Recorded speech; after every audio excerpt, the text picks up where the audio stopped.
Tonight, we return to legendary Lad People Stadium for a matchup between two storied programs who are literally in the same boat together. Blount and Murphy haven't had a winning season in over 5 years. And during those 5 years, both schools are on their third head coach. Could tonight start one of them on a new trajectory toward success?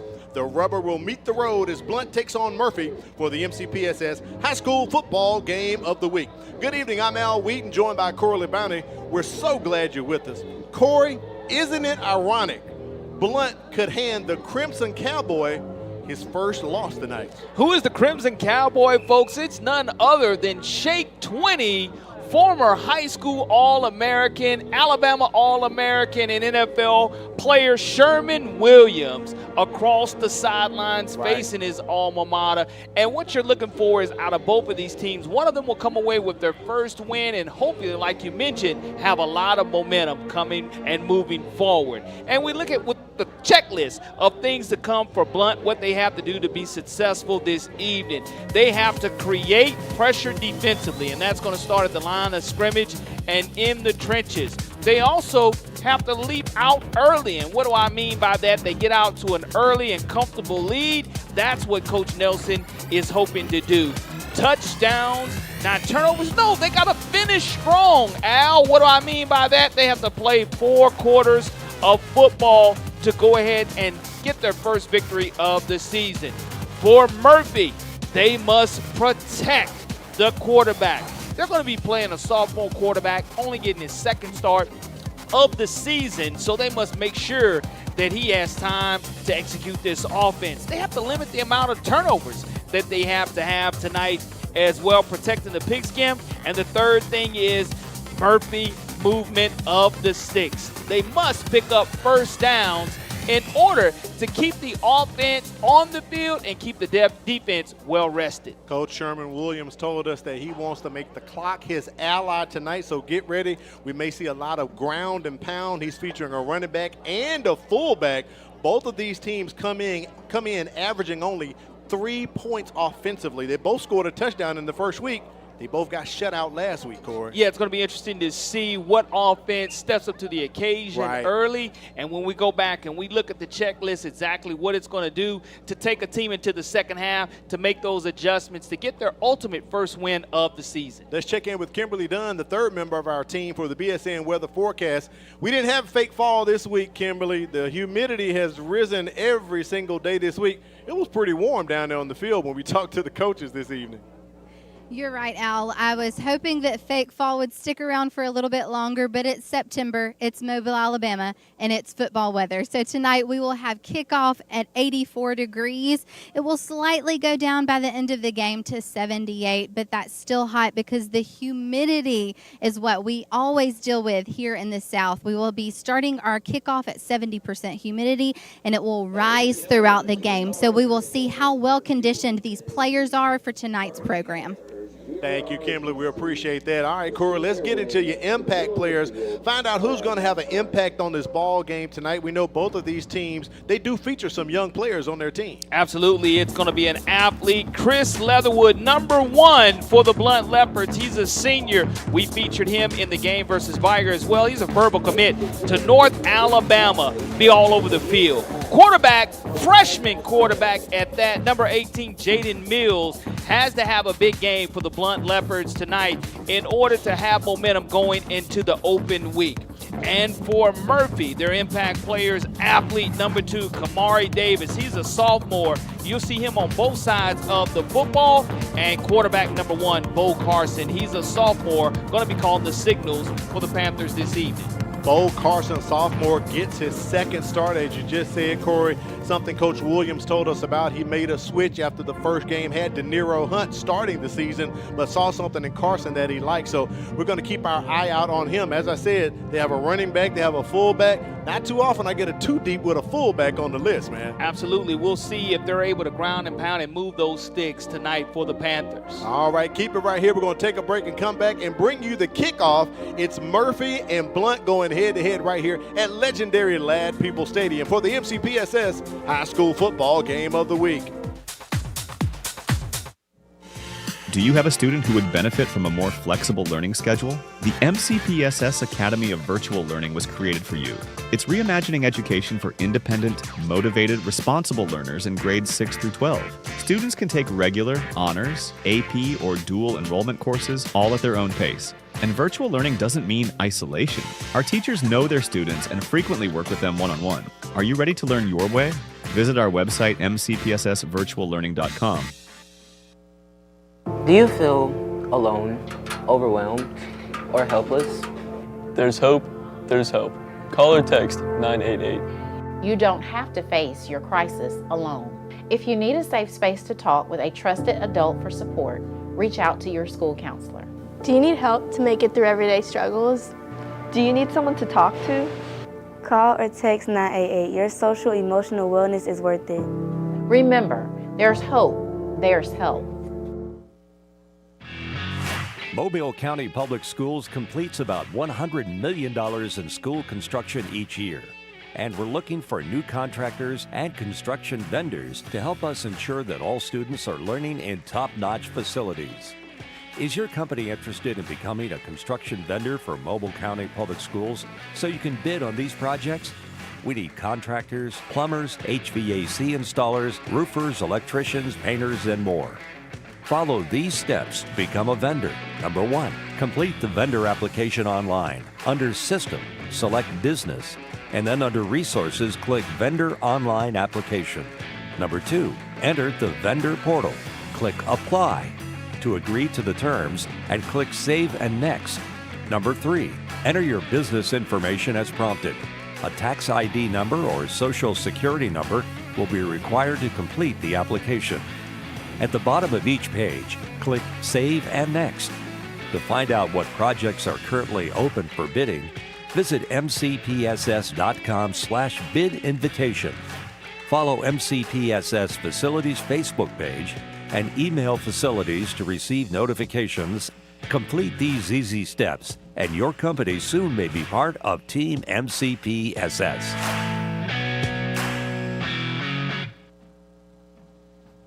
Hey, Mobile County parents, it's time to launch your little learner into success with the Mobile County Public Schools First Class Pre-K program. If your child turns 4 years old on or before September 1st, they qualify for this incredible opportunity. Online registration begins January 15th, so don't miss out. Visit mcpss.com for more information and a complete listing of pre-K sites, screening and selection information. The MCPSS First Class Pre-K program, where big dreams start small.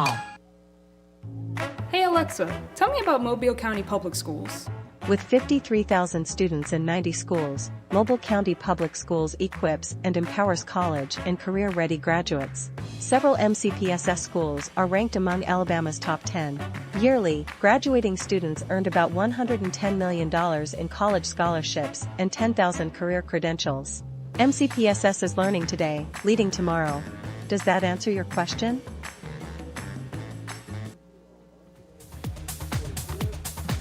We welcome you back to legendary Lad Peoples Stadium for the MCPSS High School Football Game of the Week. Al Wheaton, Corley Bounty down on the field. We have Kimberly Dunn. Blount versus Murphy. Have our coin toss coming up here. Corey, they have met 32 times, and Murphy leads the series 20-12. And last year, Blount beat Murphy 12-6, but it took 2 overtimes. It did take 2 overtimes, but you look at the situation for the Murphy Panthers, just having a tough season a year ago with those seniors leaving without tasting that victory. These seniors this year just want to find that work has paid off for them and equates in a W on that field. So what they want to do is kind of turn that block M, flip it upside down, and make it stand for across the street, the W of Williamson, like signifying a win. I like that. We'll take another quick break, come back, bring you the coin toss and the kickoff in this 6A Region 1 contest. I'm Keith Blackwood, your Mobile County District Attorney. I want to remind you about the truancy laws. 5 unexcused absences requires you to attend the early warning truancy program. Failure to attend the early warning truancy program can cause you to appear before a judge in circuit court. We need you to stay in school. This is a serious law, and it needs to be taken very seriously. I wish you and your family a safe, happy, and successful school year. At Mobile County Public Schools, we believe it starts with us. That's why we offer Signature Academies. I'm Tracy Tran, and I'm in the Healthcare and Dental Academy at Theodore High School. In the Dental Academy, I'm working alongside dental professionals getting hands-on training from those already working in the industry. Shadowing them on the job makes me want to work even harder because now I know what I want to be. Signature Academies are open to all students in Mobile County Public High Schools. To find out more, visit MCPSS.com. Getting ready for our coin toss. As we said before going into the break, a 6A Region 1 contest. Both of these teams are winless. 0-1 in region play and 0-2 overall. So our white hat tonight, Kim Gorham, will be conducting the coin toss. There's our buddy Ron on the field giving us all the action up live and in living color. Our cameraman Ron doing a great job here on the wireless cam.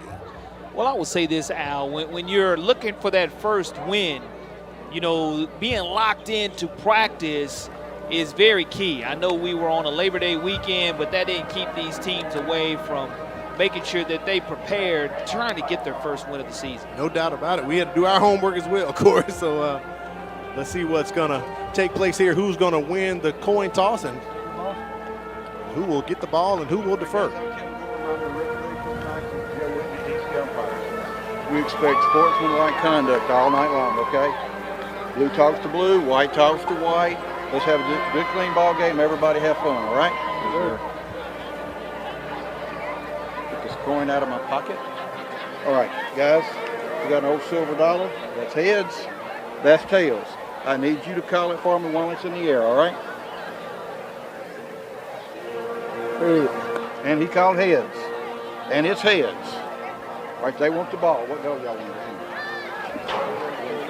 do? Ladies and gentlemen, your Panther captains out for the coin toss are number 0, Jaden Smith, number 4, Quincy Grant, number 11, Caleb Thomas, and number 6, Landon Phillips. All right, there it is. Blount wins the toss, and Coach Ray Nelson wants the ball. He wants to take advantage of every offensive opportunity he can tonight to get points on the board. As I said, both of these teams averaging 3 points a contest, but unfortunately giving up too many. Blount giving up 33.5 points a game, and Murphy giving up a startling 42.5 points on defense. Yeah, something has to give tonight in regards to scoring average as well as what you give up defensively. And both of these coaches want to improve on their scoring average. But Ladd Peoples Stadium, Al, is now officially the home of the Murphy Panthers, as they don't have an on-campus stadium to being landlocked, due to being landlocked, that is, but it still doesn't stop the Panther pride from showing up and showing out here on Friday nights. And first-year head coach Sherman Williams, he's going to do a great job building the foundation for this program. Panthers just ran out onto the field. As we were on the field talking to the coaches, I told you, I said, man, that M looks nice right there in the middle of the field. So Panthers have definitely put their stamp on Ladd Stadium here, as you just talked about, them being landlocked, and they play home games here at Ladd Peoples Stadium. So nice contingent so far of Panthers faithful in the house, and also I'm expecting some folks from Leopardland to come out and support Blount as well. As we just said, Blount wins the toss. They want the ball, so they'll start off on offense first. I know Murphy calls this home, but Blount already playing their second game here at Ladd Peoples Stadium as well. So they played just as many games here at Ladd Peoples Stadium as the home team Murphy Panthers have. And when you talk about Matty T. Blount all-time versus Murphy, 12-20 all-time versus Murphy. And that means flip side, Murphy 20-12 versus Blount. And it'll be interesting to see here tonight who is the first one to score over 10 and who is the first one to be held under 10. I'll go into that statistic later on in tonight's contest, as I expect there to be an offensive outburst by one of these squads tonight. I agree with you on that. Number 84, Maximus Hidalgo. We saw him booting the ball down on the field earlier. He's going to provide the kickoff for us. Back to receive for Blount, one of your impact players tonight, Chris Leatherwood, and he's going to be joined by Kentrell Benjamin to receive the kickoff. And we are close to being underway here Friday night at Lab People Stadium. A great night for high school football here on the Gulf Coast. I don't believe there's a chance for precipitation anywhere. Yeah, I know a couple of weeks ago we did see some rain on a Saturday morning, and we saw some last week as well. But total leather on this artificial turf getting us started here for officially the third week of high school football.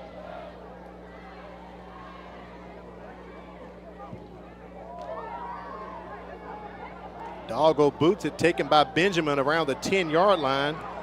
And he breaks it outside the numbers up to the 40 as he is pushed out of bounds.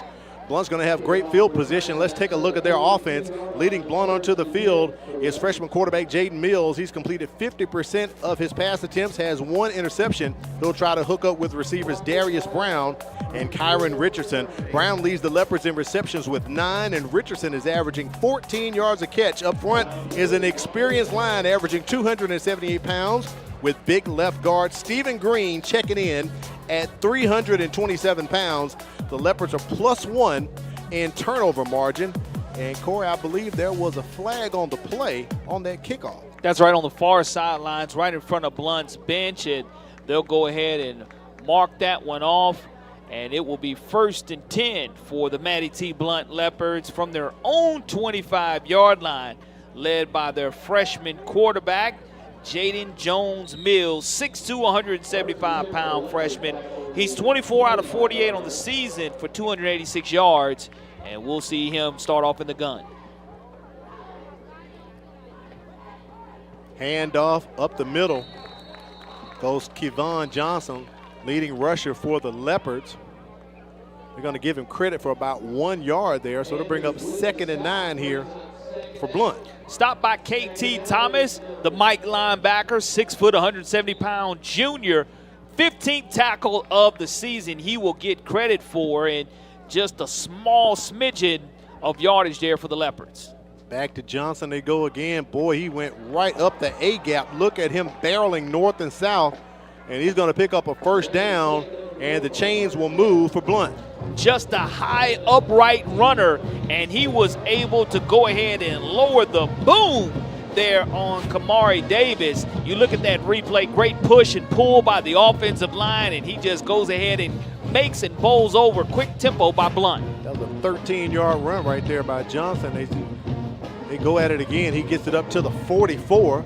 So Ray Nelson, they're keeping it on the ground so far. That's what the Leopards are doing. Kevon Johnson, 6 foot, 170-pound sophomore, has rushed 28 times on the season for 120 yards, and I love this tempo by offensive coordinator A.J. Johnson and the Matty T. Blount Leopards. Up to the 49, close to the 50. They're going to spot Johnson here, and that's going to be a 1st down. The chains are moving once again, and the Leopards are on the move. They say you run it to set up the pass. Not one pass attempted yet by Mills. Let's see if Blount is setting them up for that with a little play action. And it's just going to be a quarterback keeper. And Mills has a lot of daylight, lowers the head, gets to the 40-yard line of Murphy. Blount just using the ground and pound attack here. Only the 7th rushing attempt by Jaden Jones Mills on the season. Great job of Kenton Hunt from his free safety position, the 5'9", 148-pound freshman with a nice open field tackle. 1st and 10 for the Leopards.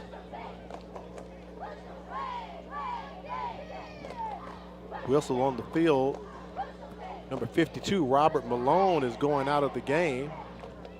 And it does appear to be an equipment issue, trying to get his pants down below his knees there. That's exactly why Kim Gorin sent him to the sidelines there. That's one of the points of emphasis this year for all officials throughout the state. We heard about that in the first game between Blount and Viger, as the officials told us. Another big run right there by Johnson. Picks up about 6 yards, gets to the 34-yard line of Murphy. Tackled by Landon Phillips, the 5'8", 185-pound junior makes his second tackle of the season from his dog linebacker position. Check that 33-yard line. 2nd and 3 coming up, another run play. But this time, Johnson is met right at the line of scrimmage. No gain. It's going to bring up 3rd and short. Again, KT Thomas coming away with a nice tackle for the Murphy defense. Defensive coordinator Wesley Harmon. Unfortunately, the Panthers giving up 42.5 points per game through 2 games this season. And you see a 2nd down and close to 3 yards to go upcoming for Matty T. Blount. A.J. Johnson on the far side. Unsportsmanlike conduct, by 50 yards. I was not aware there was a penalty flag on the play, so unsportsmanlike conduct against Blount pushes them back. That's a big 15-yarder.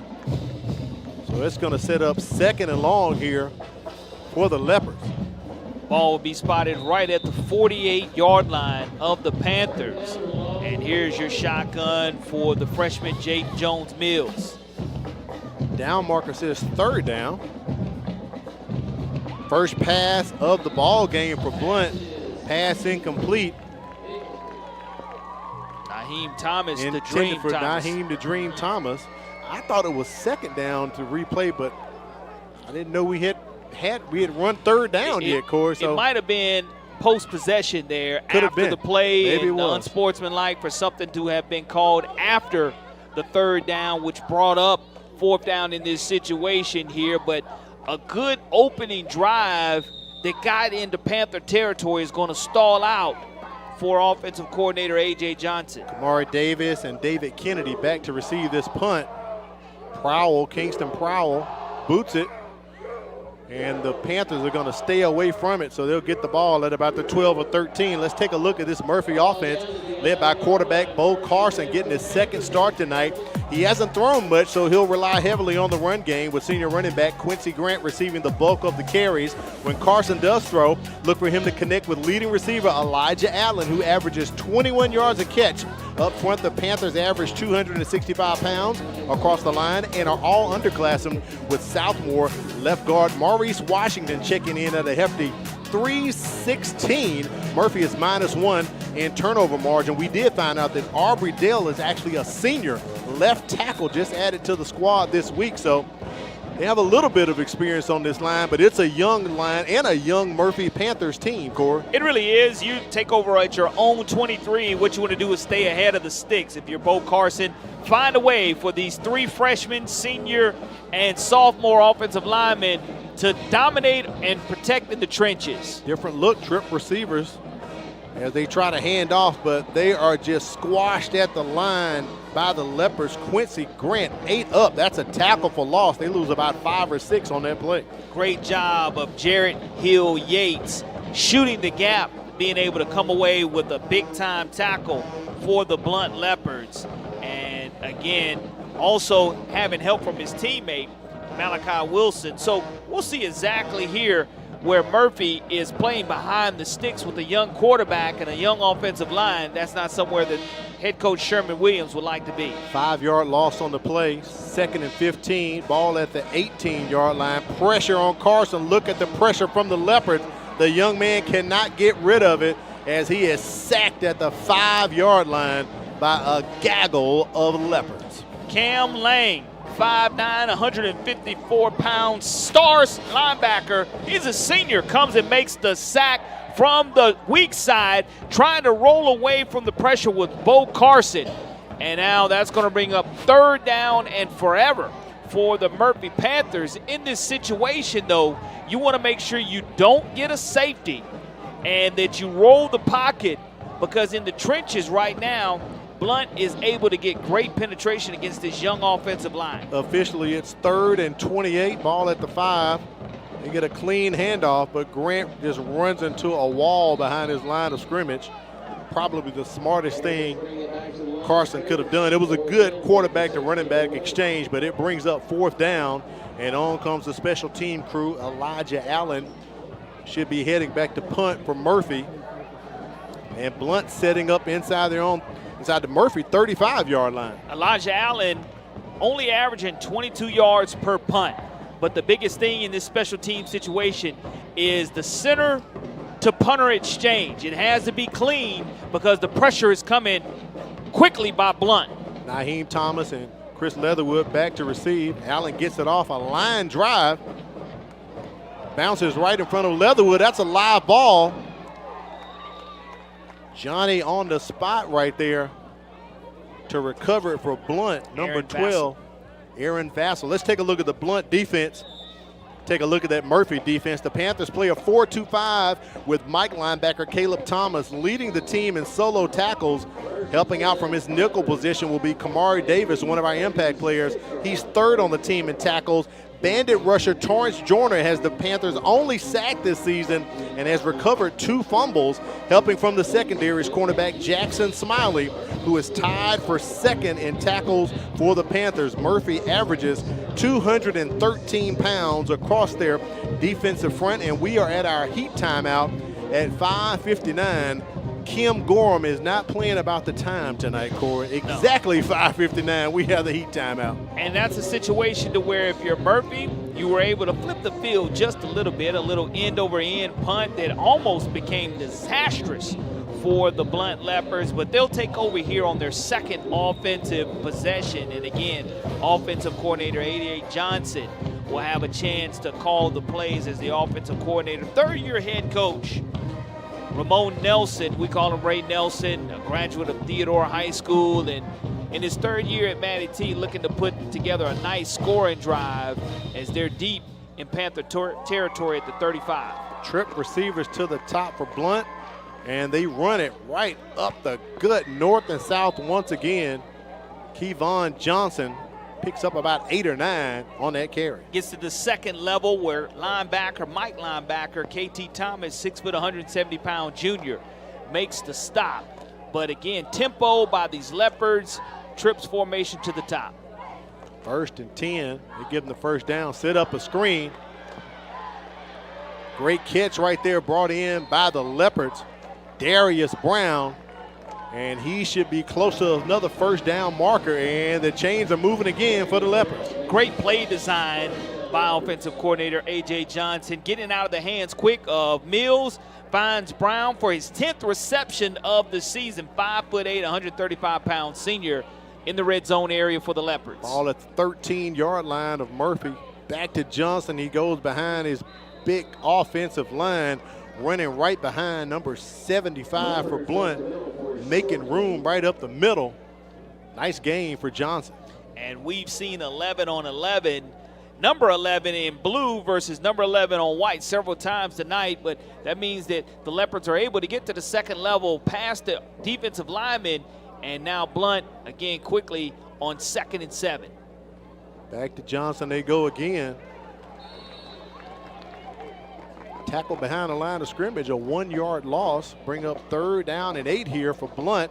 Decision time for A.J. Johnson and quarterbacks coach Kendrick Nord. What will they come up with here? 4:30 remaining and clock ticking here in the first quarter. 0-0 our score.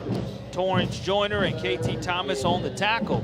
Big money down, 3rd down upcoming for the Leopards. Mills back to pass, trying to reach Leatherwood on the slant, incomplete, broken up by the Panthers, so the defense holds right here for Murphy. And it looks like the offense is going to stay on the field, I believe. You go ahead in 4-down territory. When you're that deep, you're able to come up with some type of passing formation. They had success coming out of the trips formation, so we'll see here if they do go back to it or will they just go with 2 wide receivers. But they've definitely had success running the ball tonight, I will say that. And we have a timeout. I think Coach Ray Nelson is going to call a timeout. Let's see. Kim Gorham's walking over.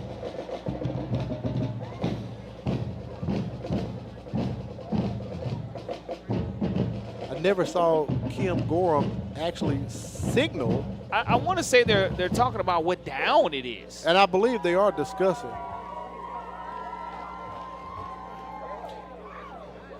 Let's check in with Kimberly Dunn. She has some details. She talked with both coaches before the ball game. That's right, Al. Before the game, I like to speak with each coach to kind of see what their mindset is for the game. And when asking them what they were looking forward to in tonight's game, both of these teams are just ready to compete. There's a lot of respect on both of these sidelines for each team and the coaches themselves. Both coaches similarly said that their team, they want to play with passion, energy, and pride, and they wanted to be physical up front. Specifically, Blount, they wanted to not have any turnovers on defense, focus on the details, effort, and their attitude. So we're going to see if both of these teams are able to execute clean and simple good football tonight.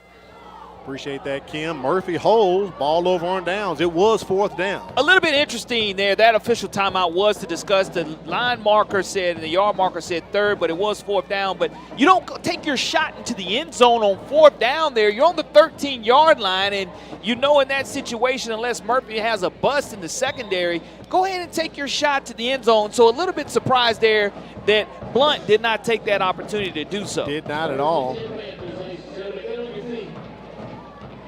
1st and 10 for the Panthers from their own 11-yard line.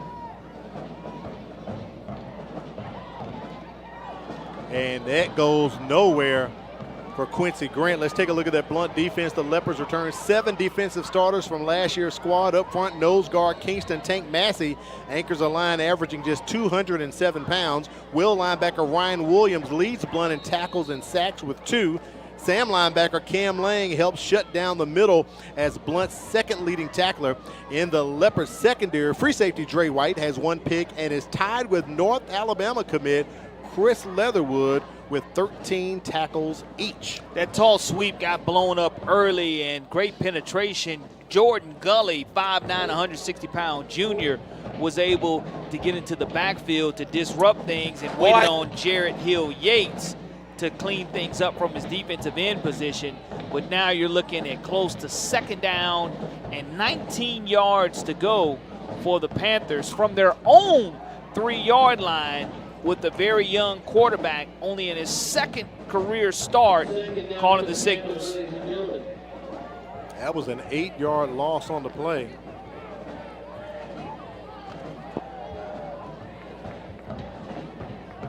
Corey, I don't seem to know what the issue is. I'm not being judgmental. It's 2nd down. I don't know what is going on with the officials in the downs tonight. It's second down. Without question. You got to be aware. Right, it's 2nd down. High formation there for the Panthers. And off to the fullback up the middle. Picks up a couple for the Panthers. Caleb Blakely with the carry. Coming up and making the stop from his will linebacker position, Ryan Williams, his 16th solo tackle of the season, 6'1", 200-pound senior. And it brings up 3rd down and 18 yards to go. So they're going to credit Blakely with a 1-yard gain there.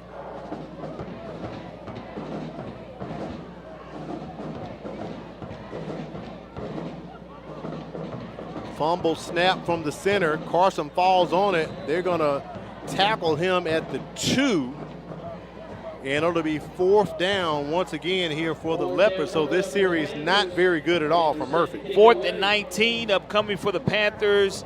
Keelan Smiley, the 6'1", 287-pound freshman center for the Panthers, had trouble with that clean exchange to Bo Carson, who was under center, and now it just puts the toes against the white chalk for the punter. You have to make sure you don't step out of bounds when you're punting this one away. Chris Leatherwood and Naheem the Dream Thomas back to receive. Much better punt right there, this time from Allen. Naheem Thomas going to the far side, outside the numbers, inside the 15. I believe he steps out around the 14 or 13-yard line, 13. So once again, great field position here for Blount as they take over on their 3rd possession. Well, here it is for Matty T. Blount, the deepest that they've been here in Murphy's territory on their 3rd offensive possession, like you just mentioned. And here's a time to really get your running game ramped up. Kevon Johnson has had close to 35 yards already rushing. So when you're putting in a 1st and 10 situation right at around the 13-yard line, it's an opportunity here to cash in.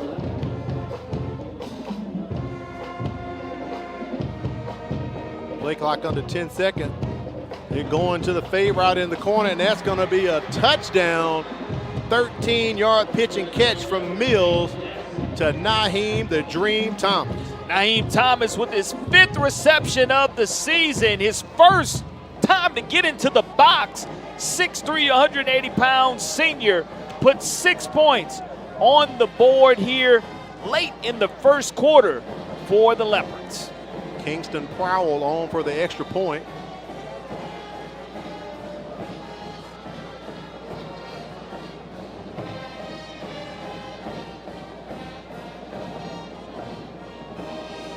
And they finally get the kicking tee out there for Prowell. Play clock under 10. Snap, the hold, the kick is up and just over the crossbar. It is good. 7-0 is our score. We'll take a break and be right back.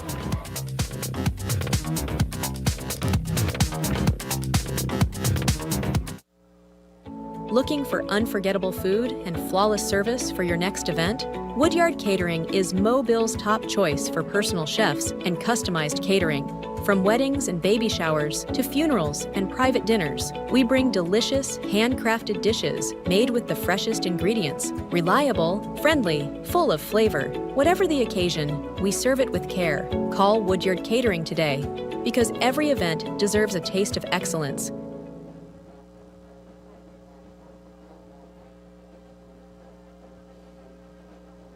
Jersey Mike's is ready for all your game day and catering needs with subs by the box or by the bag. They can do it all. Tell them Al and Corey sent you and get the football discount on your order. Jersey Mike's, a sub above. Also, we want to thank BSN Sports with team apparel and equipment from baseball to volleyball and all sports in between. BSN Sports, the heart of the game, online at bsnsports.com. Matty T. Blount with a little onside kick, little trickeration. It's loose, and That's I think Murphy's going to pounce on it. And they will have great field position, I believe, at the 42. I believe the Panthers are on it. Blount is signaling that they have it. I think Murphy has it now. And a Panther does come up with it. Matter of fact, coming up with it, running back Quincy Grant. Take a look at the scoring drive. A very quick one here. Didn't take our statistician, China Powell, long at all to type this one up. 13-yard touchdown reception to Naheem Thomas. One play, 7 seconds used off the clock. Corey, I think that was the play you were calling for on the previous 4th and goal that Blount needed to go, but Absolutely. they didn't. You know, you want to put the ball in the end zone, especially on 4th down, because you're not going to have a short passing game. But in this situation here, now it is up for the Murphy Panthers to kind of flex their muscles here and put together some first downs so they can keep the defense off the field. Their best field position of the night. Carson throws it, tipped at the line right there. Racing through to knock that down for Blount. Jordan Gully got his hands up, big pause, so 2nd down and 10. Well, you have this Murphy offense that you mentioned earlier, averaging 3 points per game. Blake Pinter and Sherman Williams directing this offense, but just doing so behind youth being served at the offensive line position. Again, 3 starters on this line are freshmen, a senior and a sophomore. Just have to give Carson an opportunity to throw the ball. Man in motion, end around, just flagged, and then Tank Massey comes in to wrap it up. They're going to blow it dead. David Kennedy on the end around, and Blount read that all night long. Brings up now a 3rd and long in this situation. And I know that when you're playing behind the sticks, it just makes it hard as a play caller. It makes it hard when you have a young, inexperienced quarterback, when you have a freshman center, and it allows Blount to go ahead and pin its ears back, and defensive coordinator G.T. Tobin and Rashad Johnson absolutely love it. 3rd and 16 here for Murphy.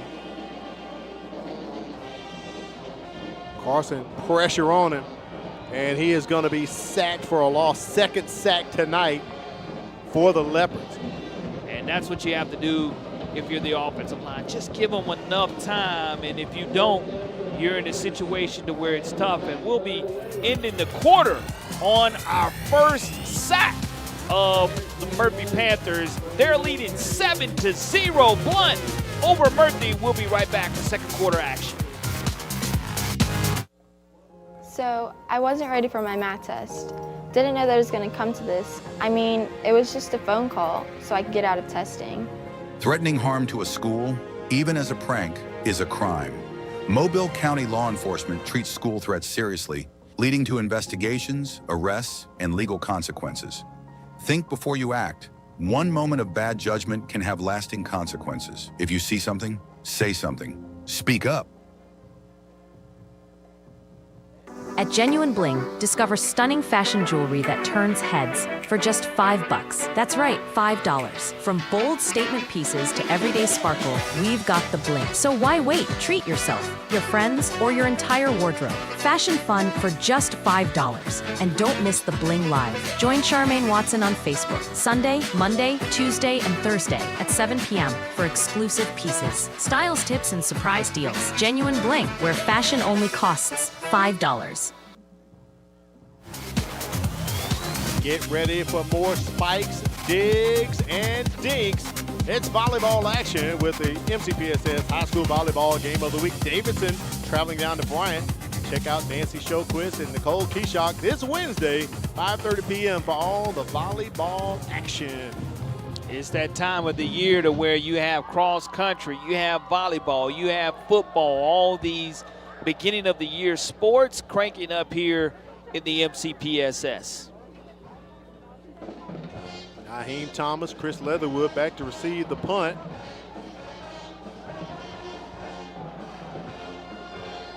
And we're going to have a stoppage here in play.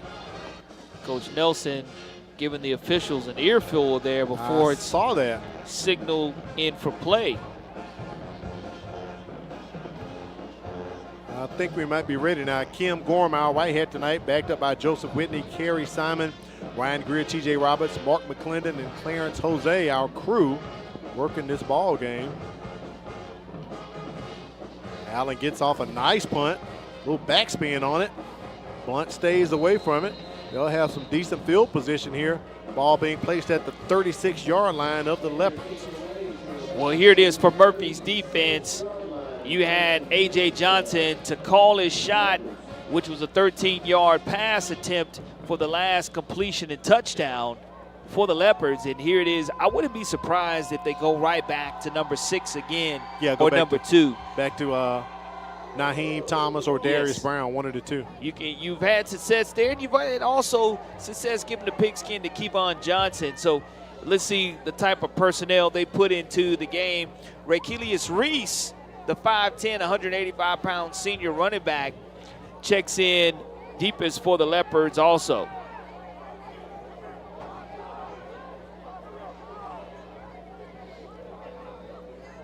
One more Panther runs out onto the field. They had 10, they needed 11. And they go to Reese. He fights for 2 yards on the carry, so that'll bring up 2nd and 8 here for the Leopards. Good stop by the Panthers. Once again, right in the hole. Exactly where you needed to be. KT Thomas making another stop for defensive coordinator Wesley Harmon. And it does gain a couple for Blount. And as you look at the quarterback, freshman quarterback, checking with his offensive coordinator on the sidelines, A.J. Johnson, trying to find those mismatches. See a lot of one-on-one matchups at the bottom of the screen. And Blount taking their time, too. They're making the clock their ally. Mills back to pass. Has plenty of time. Goes over the top. Double coverage going to Naheem Thomas.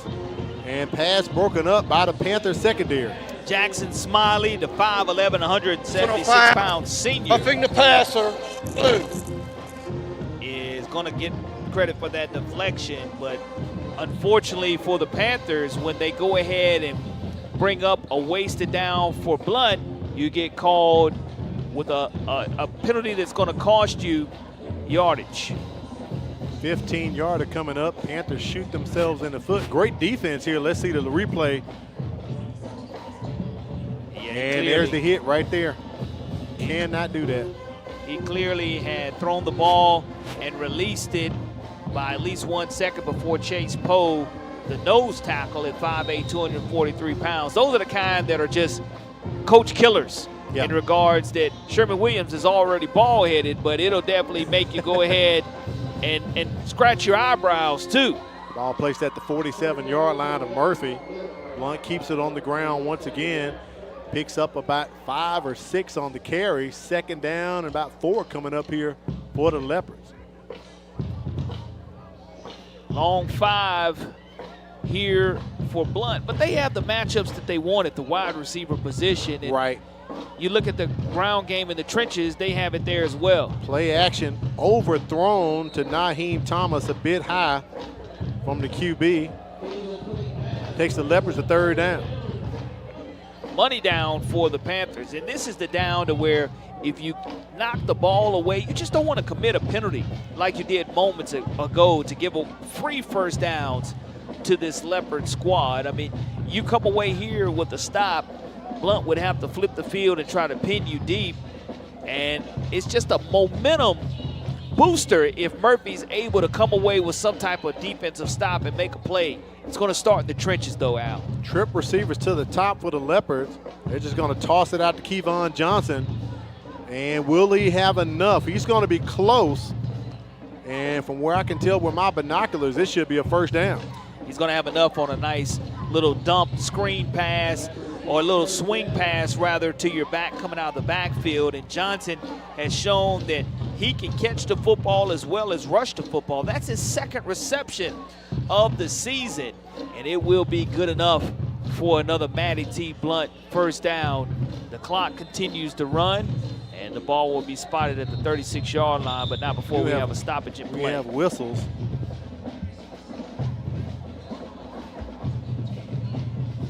I think Murphy may have called a timeout, but Kim Gorham is looking to the sideline to Ray Nelson. So timeout awarded to Murphy at 9:37 remaining here in the second quarter. Did you know Murphy High School has begun the countdown to its centennial anniversary? The school opened its doors back in April 1926. This year, they celebrate 100 years of education, community, and tradition on Carlin Street. Murphy is one of the oldest and most storied public high schools in Alabama, so congratulations to the Panthers. Also, Corey, I got to send congratulations out to all my former WKRG alumni folk. So I'm working here on the crew with us tonight. KRG celebrating 70 years of being on the air, founded September 5th, 1955 by the one and only Kenneth R. Gittens, thus WKRG. First and 10 coming up here for the Leopards. Jet sweep and taking it to the house, Tyree Scott. That's gonna be a touchdown. 36 yards on the jet sweep. Great blocking right there by the Leopards. 5'9", 155-pound senior says, strike up the band because I'm getting in the box. And you look at the motion, a nice little pop pass there, and he's going to go ahead and outrun and outflank the Murphy defenders, and he gets a nice opportunity there for 6 more points to be added to the board. Kingston Prowell on for the PAT. Snap, the kick, the hold. This one up, and once again, it's good. 14-0 is our score.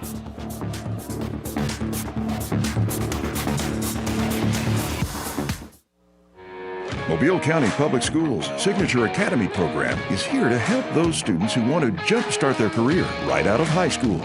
With more than 100 specialized courses ranging from engineering, computer networking, nursing, welding, and more, we prepare students for college and career readiness.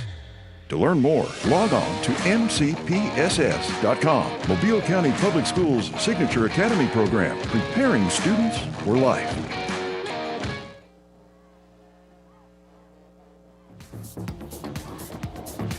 14-0 is our score. Blount on top of Murphy. Those PATs, they aren't the prettiest things going over the crossbar core, but they are counting for Kingston Powell tonight. 7 plays, 64-yard scoring drive for the Blount Leopards, culminated in that 36-yard touchdown run by Therese Scott. And Blount with a nice kickoff here. Murphy having a chance here to try to get better field position on this kickoff. Right up the middle to about the 35-36, Kamari Davis. Nice return right there. Gets Murphy their second best field position tonight of the ball game, as we are just under 9 minutes and 12 seconds here in the contest.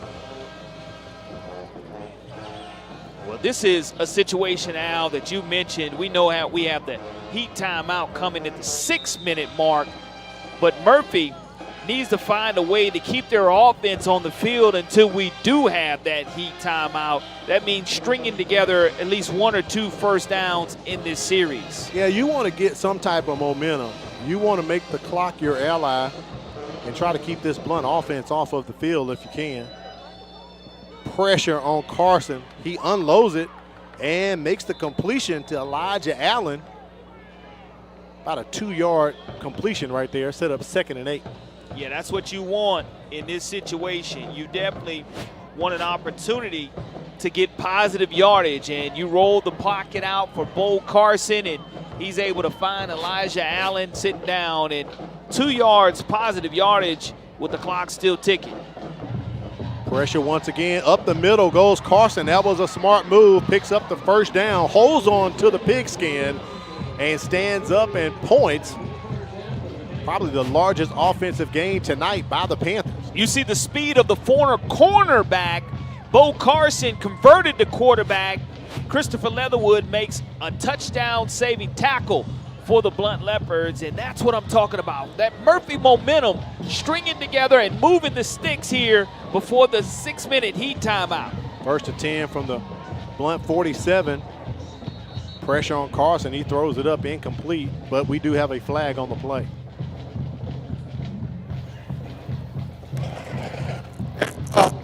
False start on it. Still first down. And when you go forward 1 step, you take 2 steps backwards. Score 5 yards going to be taken off of that, so that'll bring up 1st and 15 here for the Panthers. Well, that's something that, again, you want to find those 5 yards back. You want to bring up 2nd and 10 to negate the 5 yards that you just lost due to penalties. And we'll see exactly how they're able to go ahead and get this done here from a 1st and 15 standpoint. Carson, when you're able to get him beyond the line of scrimmage, he does have that burst of speed from that quarterback position. Playing from the 48-yard line of the Panthers. Pressure, 3rd sack of the night for Blount as they just eat up Bo Carson. Well, when you have the type of pressure that's being applied by this Blount Leopard defense, Elijah Smith, the 5'7", 148-pound senior, on that sack with help from his teammate coming up, Jamarian Smith, making that stop as well. You don't have a lot of time if you're Murphy, and now you're in a 2nd down and close to 22 yards to go. Push back to their own 42-yard line.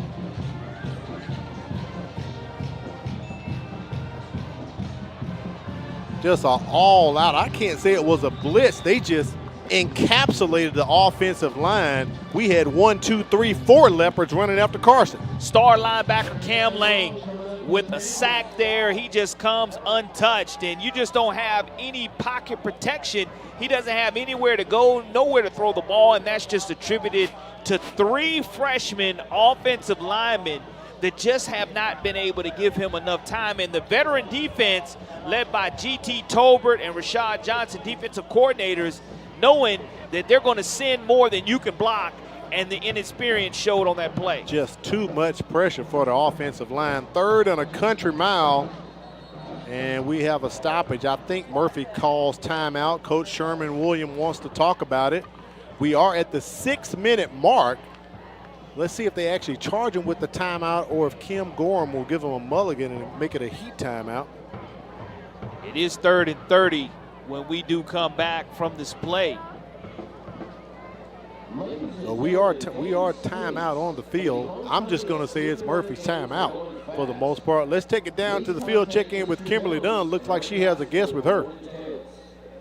I'm here with Alex White, who's the band director for Murphy High School. So while we have a battle going on the field tonight, we also have a battle going on between the bands, and I know how hard these bands work. So can you tell us a little bit about the preparation that goes in for these bands as they prepare for football season? Yeah, absolutely. Me and all the high school bands, including Blount, we start preparing January, February for the next year. We're already getting music. We're already doing rehearsals, all sorts of stuff like that. All summer, we're up there rehearsing. Yeah, absolutely. Yeah, and I know that during the summer you probably have some band camps, and then also you compete even beyond the football season and go to band competitions. So how important is it for students to be involved, not just in sports, but also extracurriculars like music and arts? Oh, it's huge, absolutely. Yeah, we do contests all through marching season, concert season.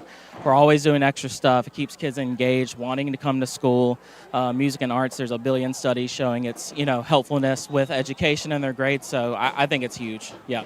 And next week is Arts and Education Week. So it's really great that we're getting to see the highlight on the arts that are going on. And then you also have some special guests in your band tonight. So tell us about that. Yeah, tonight's actually our middle school night, so we invite every middle schooler who wants to join from all of Mobile County to come play with us. And actually, before the game, they got to go on the field and kind of see how it is, and they've been playing with us in the stands. So yeah, it's a great opportunity for them to see how high school works and high school band. Yeah. So what kind of response do you see from the students when they're able to join in with high schoolers? Oh, they love it. They have a ball. I mean, they're having fun. They're dancing with the kids, and they get to see, the work they're putting in now as beginner and younger kids. It has, rewards. It pays off in the long run. So, yeah. Absolutely. Well, thank you so much for telling us about a little bit of the hard work that our bands put in every football season as well, and we wish y'all the very best of luck. Thank you. Appreciate it. Fair catch call by the Leopards by Kentrell Benjamin right there at the 42-yard line. On third down, it was 3rd and 30 coming out of that heat timeout. And there was a lateral pass that was thrown by Bo Carson that was blown up by Elijah Smith and Jordan Gully. Give them credit, they brought up 4th down. But had that pass been dropped, it would have been a fumble and a live football. That's right. And now Murphy in a situation to where they were able to punt the football away. And Maddie T. Blount looking for this kill shot here late in the second quarter. Kyron Richardson goes into motion. 3 receivers tight. Here comes the end around as they get it back to Kentrell Benjamin. Gets a nice block right there and slides down near the 27, 28-yard line. That's a first down. The chains are going to move for the Leopards. A.J. Johnson, the offensive coordinator, finding something, a wrinkle in his offense, getting caught with the eye candy and hoping to go ahead and score on the end around. Benjamin, 5'9", 121-pound senior, shows that he does have great speed, but the ball will be spotted at the Panthers' 27-yard line, 1st and 10 for the Leopards. 15-yard pickup right there for Blount. Looks like a halfback pass from Naheem Thomas, incomplete. Couldn't put enough mustard on it to get it out to the receiver. Trying to connect with the Blount receiver right there. Why Keith Toppings? Yeah, I mean, it's a great call, and Topping, 6 foot, 160-pound sophomore, not able to come away with that. And I think the ball, even if he would have caught it, he would have been out of bounds there. So if you're going to run that play, you definitely want to make it available for your wide receiver to go up there and get. But you see a couple of wrinkle plays in the offense for A.J. Johnson in this situation. 2nd and 10 upcoming for the Leopards. Tyree Scott down at the bottom by himself. Trip receivers to the top for Blount. He just tossed it out to Keifon Johnson, and that's going to come back. That's offensive. That's going to be a block in the back right there by Darius Brown. Time he laid the block, the flag came out. 2 of them came out. And you're going to have a hold 2 there on Darius Brown as well. And that pick your poison. That's coming back. That happens right there in front of the stripes. So that's an easy call for the side judge to go ahead and make. And you know, not a great start of this series here for Matty T. Blount. As you can see, a swing pass thrown in at the top right on the 30-yard line. The holding call on Brown. Pushes Blount back to the 37. Same formation here. They're going to set up the screen right up the middle to Chris Leatherwood. They bring him over from defense, and Leatherwood is going to hit pay dirt.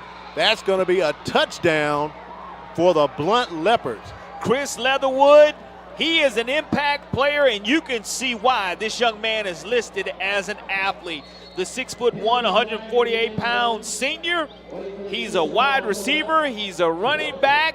He's also a defensive back, but we do have that old dirty rag on the field. It looks like it's going to be an unsportsmanlike conduct penalty called against Matty T. Blount. I think that's going to be post-possession. Go ahead and put the 6 on the board for Leatherwood. Yeah, that's post-possession right there for the Leopards. As Kim Gorham comes over to the sideline to discuss it with Coach Sherman Williams and the crew. But what you have to do, Al, you have to find your playmakers getting the football. Touchdown. Unsportsmanlike conduct on the offense. The penalty will be on the kickoff. You find Leatherwood. He is that playmaker. The young man who is verbally committed to Coach Dearman at North Alabama, roaring here as a Leopard, as he'll go from being a Leopard to a Lion next year at North Alabama. And he definitely shows his abilities in the open field and turns on the burners. Kingston Prowell on for his third PAT tonight. The snap, the kick, the hold. And this one just under the crossbar.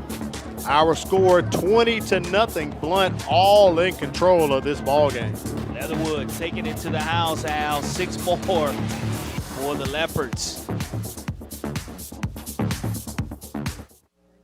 Looking for unforgettable food and flawless service for your next event? Woodyard Catering is Mobile's top choice for personal chefs and customized catering. From weddings and baby showers to funerals and private dinners, we bring delicious, handcrafted dishes made with the freshest ingredients. Reliable, friendly, full of flavor. Whatever the occasion, we serve it with care. Call Woodyard Catering today, because every event deserves a taste of excellence. During the kick, on defense, we will at the distance and retry the.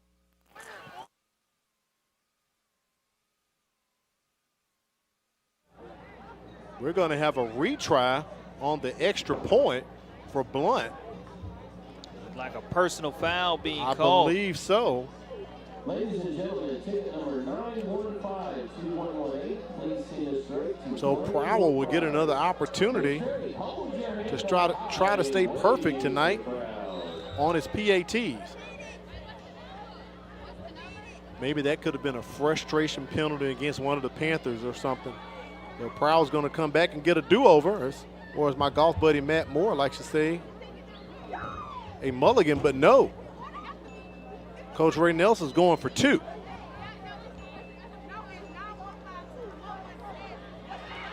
Incomplete to Darius Brown, so the 2-point try, no good.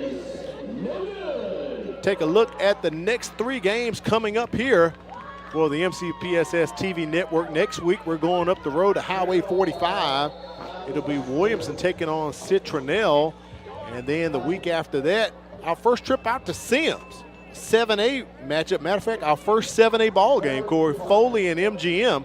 MGM may have their hands full tonight. They're over in Daphne playing, as a matter of fact. And then the week after that, Bryant heads up to Citronelle. That's that off week, week 5 or 6, where you play out of region.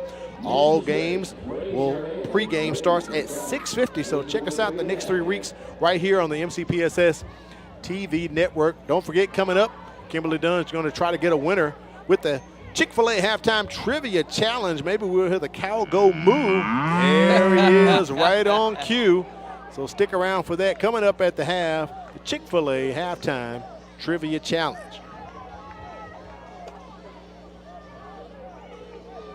So we're going to go with our statistician, Matt Moore. You say 42 yards, Matt? 42-yard pitch and catch right there for Chris Leatherwood. Nice reception for the Leopards. And don't forget, the unsportsmanlike is still tacked on to Blount, so they're kicking off from their own 25-yard line, Corey. Looks like Murphy could have some decent field position here. Up the middle, close to the midfield stripe. Nice run right there by Kamari Davis. Got to thank our folks over there at Jersey Mike's. They're hiring. Work with one of the best companies in the country, Jersey Mike's. Great pay and benefits. Stop by the Dolphin Street or Airport Boulevard location to apply. Tell them Al and Corey sent you. Jersey Mike's, a sub above. Also, we want to thank BSN Sports. If you need some team apparel or equipment from basketball to wrestling or all sports in between, BSN Sports has it for you. They're the heart of the game. Online, visit them at bsnsports.com. 3:50 remaining here in the first half. Ball at the 49-yard line. Murphy trying to avoid the shutout, trying to get on the board, get some type of momentum as they head into the locker room. They will receive the ball in the second half. And just something out of nothing as Bo Carson hands it off, tosses it to an up back, David Kennedy, to try to avoid being sacked. And Kennedy, under the underhanded throw from his quarterback, is able to make something out of nothing. Positive yardage there on first down and 2nd and 6 here for the Panthers crossing midfield. I guess you could say Carson was channeling his Patrick Mahomes. They're on TV tonight playing down in Brazil, Corey. Kansas City and Los Angeles Chargers. And Ray Nelson calls a timeout. He wants to discuss things as well. Let's take a look at some middle school scores. They were in action on yesterday. Mobile County Training shuts out Callaway Smith. Booker T shuts out Denton. Tight one down there. Sims and Grand Bay 21-20.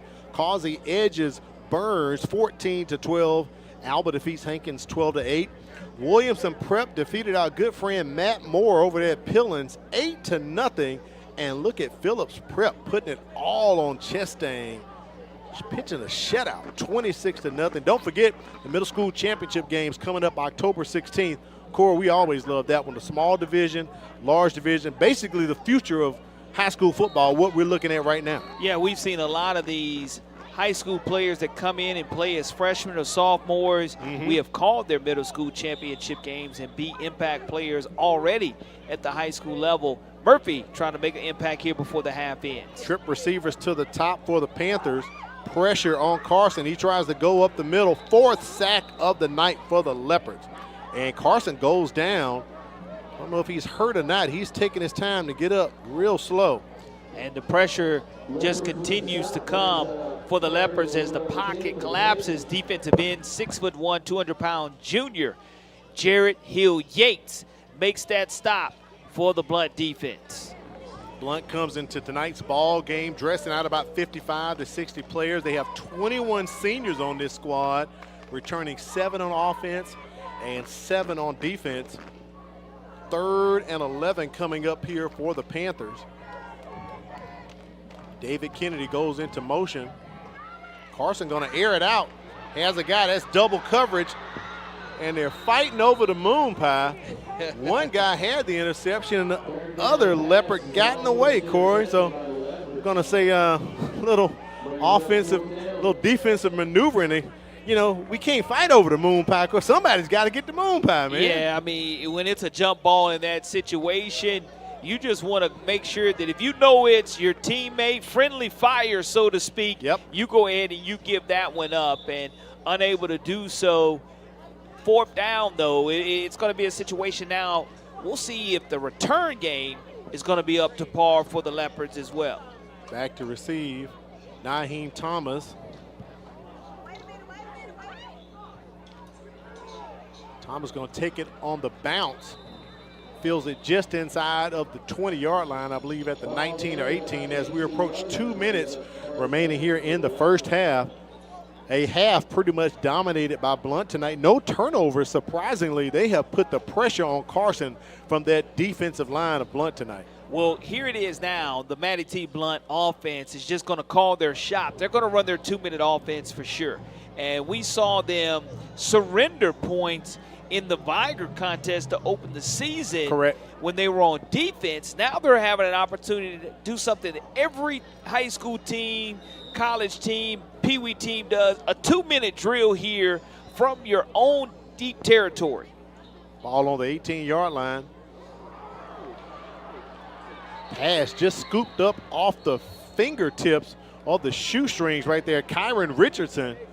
I mean, it almost hit the turf, but it's enough, and it's going to move the chains for the Leopards. 5'11", 150-pound senior with the catch for the Leopards. Pushes it up to the 29-yard line. Here's a replay right here. Shoestring catch right there by Richardson. Great hands. And just trying to stay out of bounds to stay those timeouts, save those timeouts. Right up the gut, Al. Up the middle goes Reese. Up the middle goes Reese. One got to beat to the 20, 15, 10. They drag him down at the 3-yard line. Big run right there by Ray Reese, backup running back. Right up the gut. And he does a good job of holding on to the pigskin at the end, as chasing him from behind was Kamari Davis, trying to punch the ball away. He's not in the screen yet, but watch number 2 in blue, folks, the hustle play, trying to punch it, but is not able to do so. First and goal to go for the Matty T. Blount Leopards.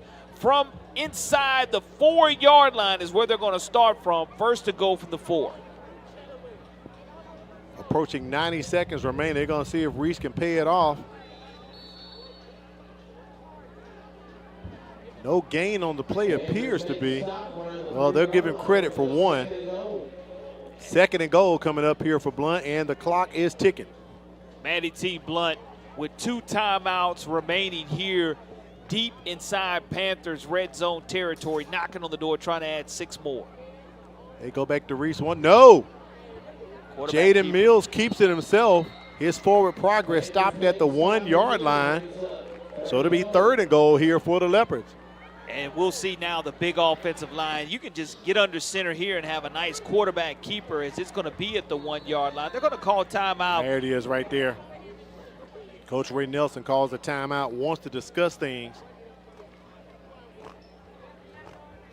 47 seconds remain here in the first half. Ray Nelson wants to talk it over with his Leopards, get the right play call. 3rd and goal from the 1-yard line, trying to extend this lead up to at least 27, possibly 28 points if they go for 2.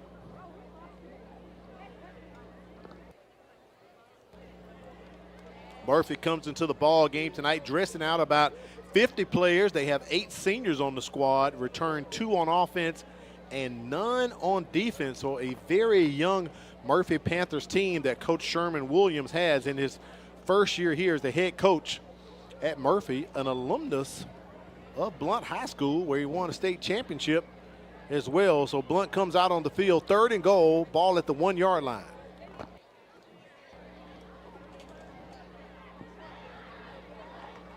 Kevon Johnson to the left of Jaden Mills.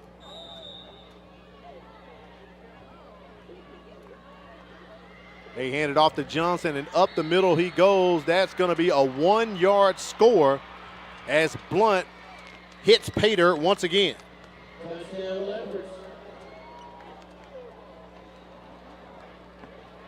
Great drive put together right there by the Leopards. Good 2-minute drill to basically get the score as we get ready to go into halftime. Coach Ray Nelson won the coin toss and took the ball, so he knows Murphy's going to receive it in the second half, so he wants to get points on the board, but I think we may have a flag on the play. Here's Kim Gorham with the call.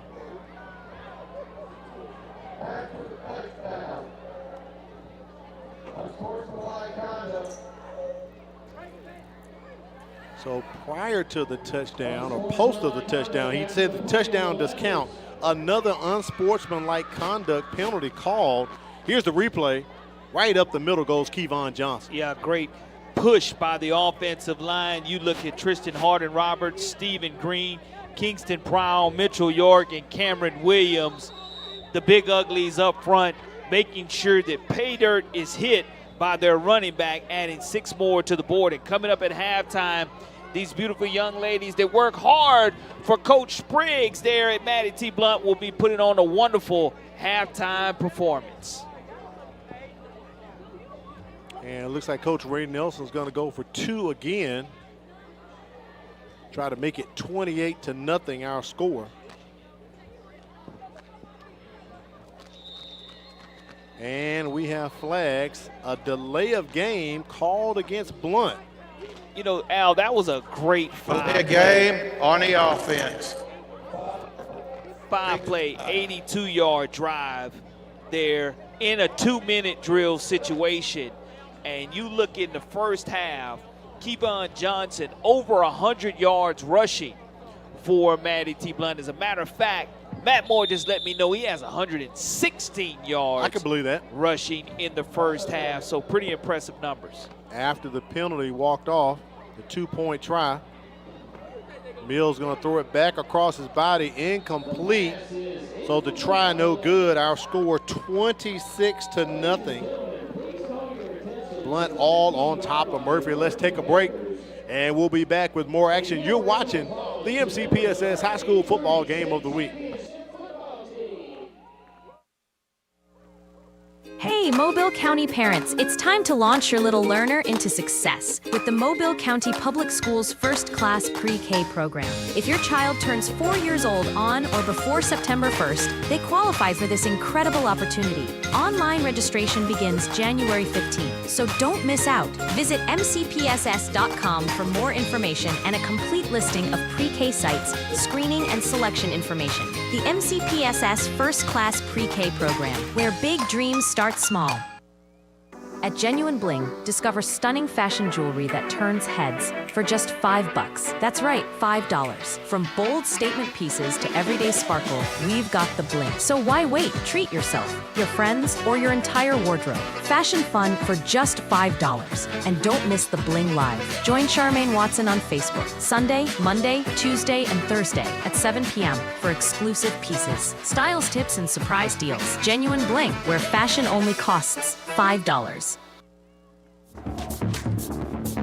After another unsportsmanlike penalty against Blount, they'll be kicking off from their 25, but I'm sure Coach Nelson won't be too upset. He's up 26 points right now. No, it's just one of those that you love the fact that your team still has a lot of fight in them. But the thing for Murphy, you don't want to turn the ball over with 42 seconds remaining here in the second quarter. You want to avoid disaster and go down just 26-0. And Murphy does receive the second half kickoff. Kamari Davis trying to pick his hole. One guy to beat, a flag on the play. Davis is going to take it to the house. Let's see if it'll stand on the kickoff return. And Kim Gorham has signaled holding against Murphy. And the Boo Birds are going to come out here in a matter of about 10 seconds. It is coming back. And that's when you have something positive happen for you. And he threw the flag, as a matter of fact. Something negative happens. Yep, and, you know, that's deflating if you're a Murphy Panther fan. Kim Gorham threw the flag himself, Corey. I saw it when it came out. Had to happen right in front of him. I don't know if we're able to take a look at the replay, but it does take away 6 points off the board right here before halftime. And one of the things that you have to have in special teams, and you have to have lane continuity. And that time you had him cut against the grain, and if everybody's continuing to stay in their lanes, then he's not able to cut back in that situation and score that one. And that was a great athletic play by Kamari Davis, knowing that that's what he needed to do. But unfortunately, Murphy gets flagged for the penalty, and they will have to have the football with 28 seconds remaining on their own 30-yard line instead of kicking back off to Maddie T. Blount.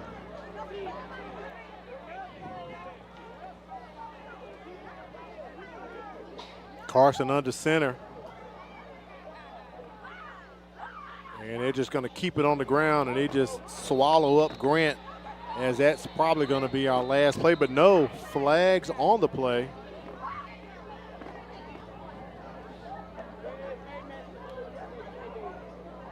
right near the line of scrimmage.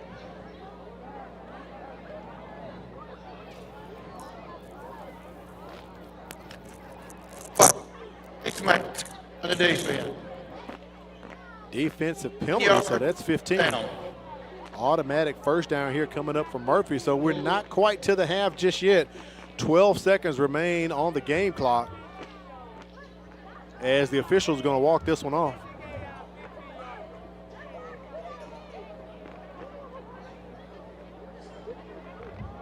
And they're going to place it at the 41-yard line. Murphy has one timeout remaining.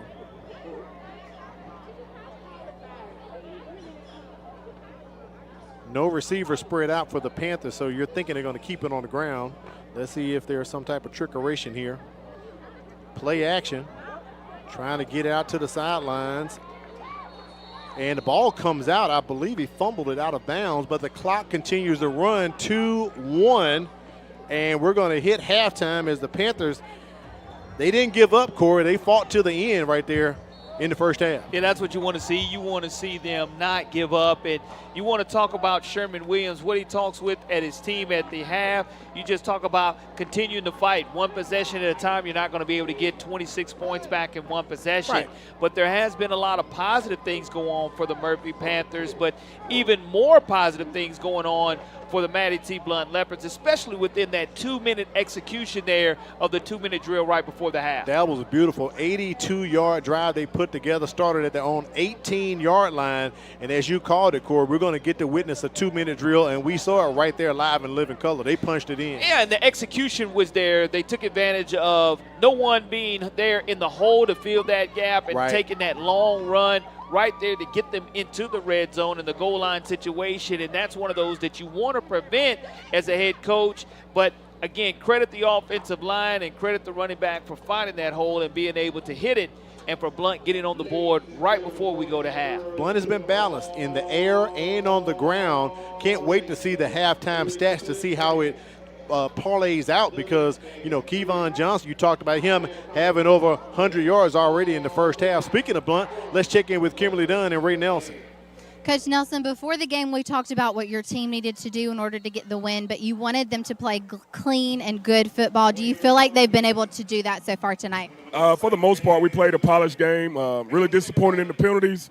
Offensively, we're at 9 right now. We got 4 personal fouls. We got to play a more polished game. You know, we warn the kids, don't play against the team, name on the front or the decal. Let's play to a standard that we want to play at Blount. And I'm a little disappointed with how we played in the first half right now. Well, I know you're going to have a good message for your team when you go in the locker room. We also have a special friend here that's going to ask you one question, okay? You ready? If you had to say what your best defensive line would be, what would it be? Your best defensive lineman. Probably the best defensive lineman is our nose tackle, Tank Massey. He's a low-to-the-ground type guy, center of gravity, very powerful, very quick off the ball. You see him tonight getting a lot of pressure on the quarterback, but we've got to do a better job defensively in our rush lanes to help contain that quarterback. He's a really shifty kid. All right, thank you, Coach. I'll let you get with your team. Best of luck. All right, thank you, Kimberly. Let's take it down to the field and listen to the sounds of the mighty marching Blount Leopards.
The sound of the mighty marching Leopard Band. Right now, time for the Chick-fil-A Halftime Trivia Challenge. Let's check in with Kimberly Dunn.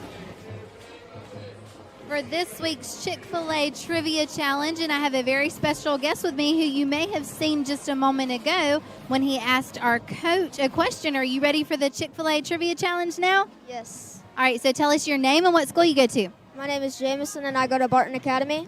Okay, are you ready for tonight's question? It's a little bit long, so hang in there with me. It says, this famous inventor was born in Mobile, Alabama. He holds over 250 patents and has worked in the U.S. Air Force on the stealth bomber program, as well as with NASA to develop nuclear engines for the spacecrafts. However, he is best known for inventing the Super Soaker water gun and the Nerf dart gun, okay? And here are your choices. Is it A, Sam Jones, B, Lonnie Johnson, C, Tony Green, or D, Michael Jordan? Do you think you got your answer? All right, who do you think it is? Lonnie Johnson. Lonnie Johnson, that's correct. How did you know that? From 4th grade for the famous Alabamians. Famous Alabamians in 4th grade. That's how we knew. Well, you're the winner of our Chick-fil-A prize pack. There's a lot of goodies in there from Mobile County Public Schools as well as some Chick-fil-A gift cards. So congratulations. All right, and wave at everybody and say goodnight. Good night. Great job, buddy. Also, Lonnie Johnson, a Williamson High School graduate. Right now, Murphy taking the field. The Panthers band getting ready to perform for their halftime show here at halftime. We'll take it to a break and come back and listen to the Murphy Panther Band. Don't move. Do you have a student who would benefit from a more flexible learning schedule? The MCPSS Academy of Virtual Learning was created for you. It's reimagining education for independent, motivated, responsible learners in grades 6 through 12. Students can take regular, honors, AP, or dual enrollment courses all at their own pace. And virtual learning doesn't mean isolation. Our teachers know their students and frequently work with them one-on-one. Are you ready to learn your way? Visit our website, mcpssvirtuallearning.com.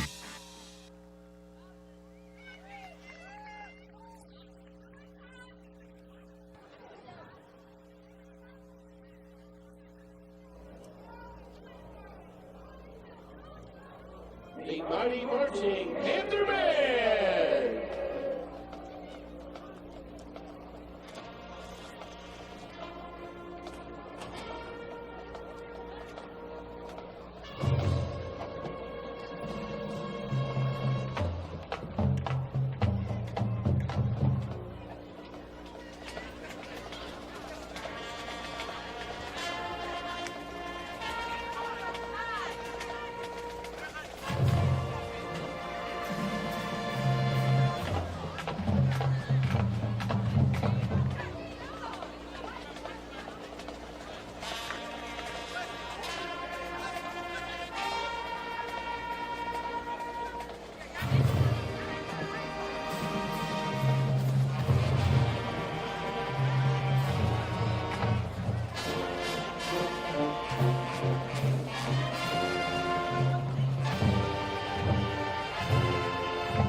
The sounds of the Murphy Marching Panther Band. We'll take a break, come back, and bring you state polls, also the region standings, and we'll take a look at first half stats. You're watching the MCPSS High School Football Game of the Week. Looking for unforgettable food and flawless service for your next event? Woodyard Catering is Mobile's top choice for personal chefs and customized catering. From weddings and baby showers to funerals and private dinners, we bring delicious, handcrafted dishes made with the freshest ingredients. Reliable, friendly, full of flavor. Whatever the occasion, we serve it with care. Call Woodyard Catering today, because every event deserves a taste of excellence. At Genuine Bling, discover stunning fashion jewelry that turns heads for just $5. That's right, $5. From bold statement pieces to everyday sparkle, we've got the bling. So why wait? Treat yourself, your friends, or your entire wardrobe. Fashion fun for just $5. And don't miss the Bling Live. Join Charmaine Watson on Facebook, Sunday, Monday, Tuesday, and Thursday at 7 p.m. for exclusive pieces, styles tips, and surprise deals. Genuine Bling, where fashion only costs $5. So I wasn't ready for my math test. Didn't know that it was going to come to this. I mean, it was just a phone call so I could get out of testing. Threatening harm to a school, even as a prank, is a crime. Mobile County law enforcement treats school threats seriously, leading to investigations, arrests, and legal consequences. Think before you act. One moment of bad judgment can have lasting consequences. If you see something, say something. Speak up. Your experience is valuable, and now it pays. Have you taught at a private school, another district, or even retired from teaching? Mobile County Public Schools is now offering higher pay for your previous experience. That means you can step into the classroom at a higher pay level because your experience matters. Don't let your hard work go unrecognized. Apply today and start earning what you've worked for. Visit mcpss.com/job opportunities for more information.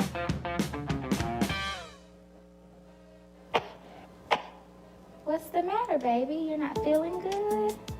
School-aged children are at a higher risk of getting and spreading germs and viruses. To help protect the spread, students are encouraged to stay home when sick.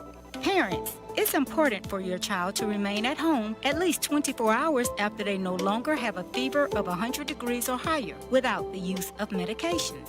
Please help us maintain a healthy learning environment.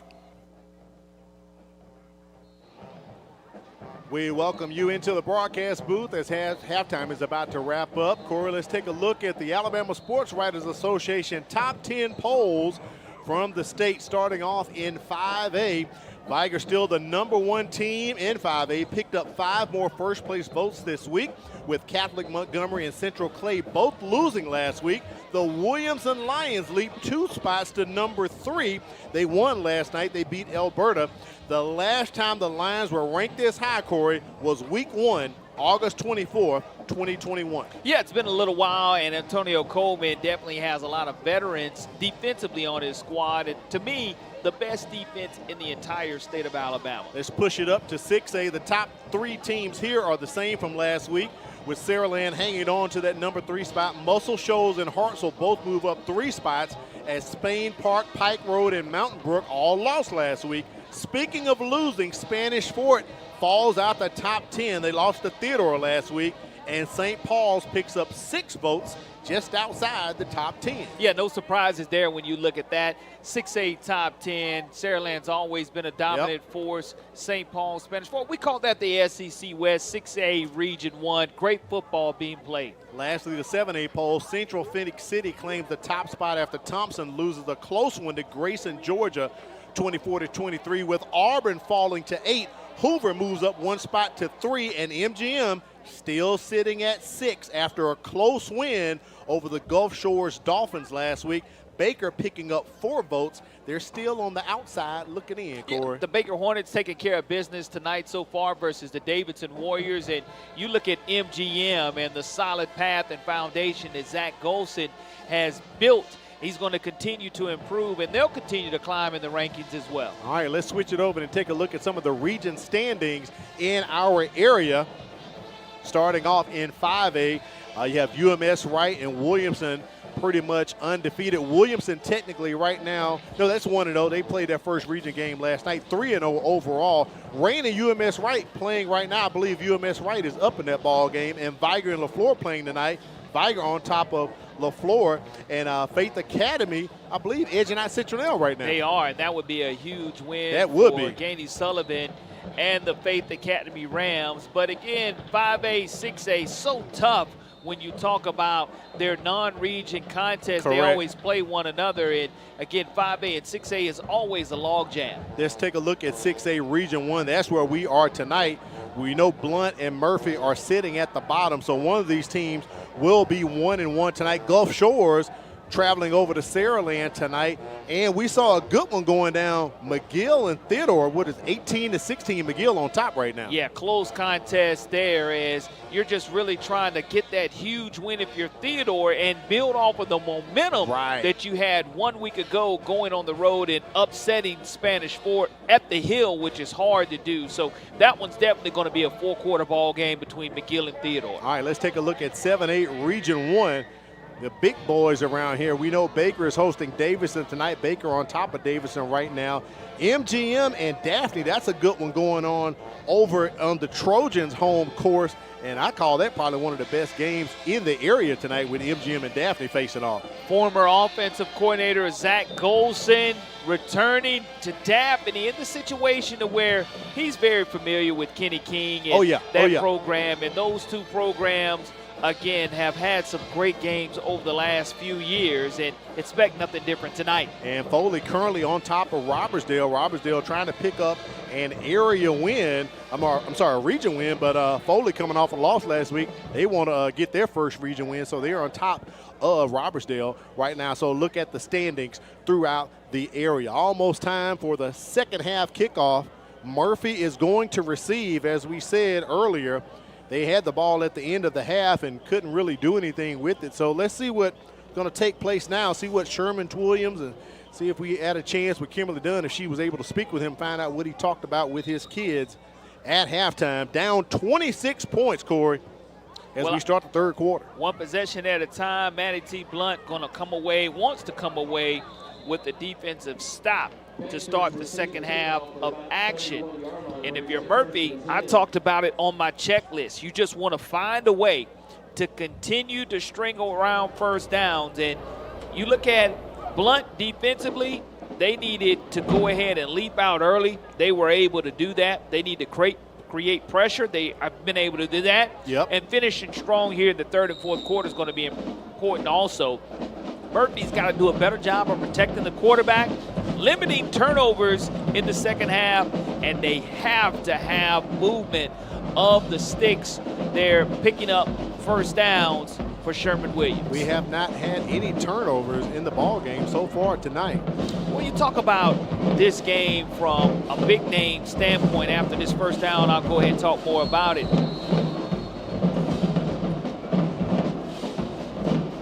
That's maybe a false start against Murphy, and it is signaled by Kim Gorham. That's going to push him back 5 yards.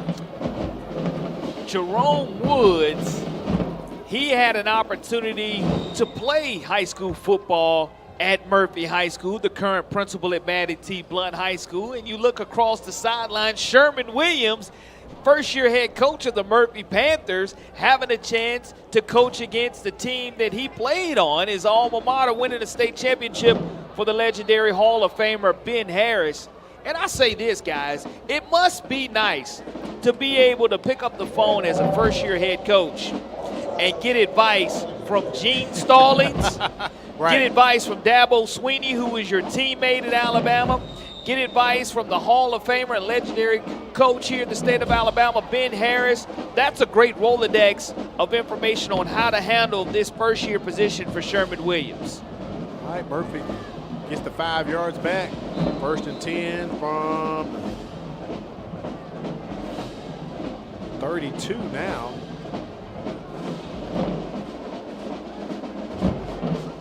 No gain on the play. Loss of a yard, so going to bring up second and 11 from the 30-yard line.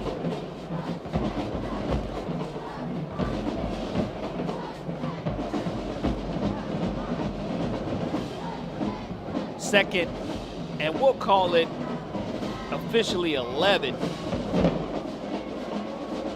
on that left hash here at Land Peoples Stadium.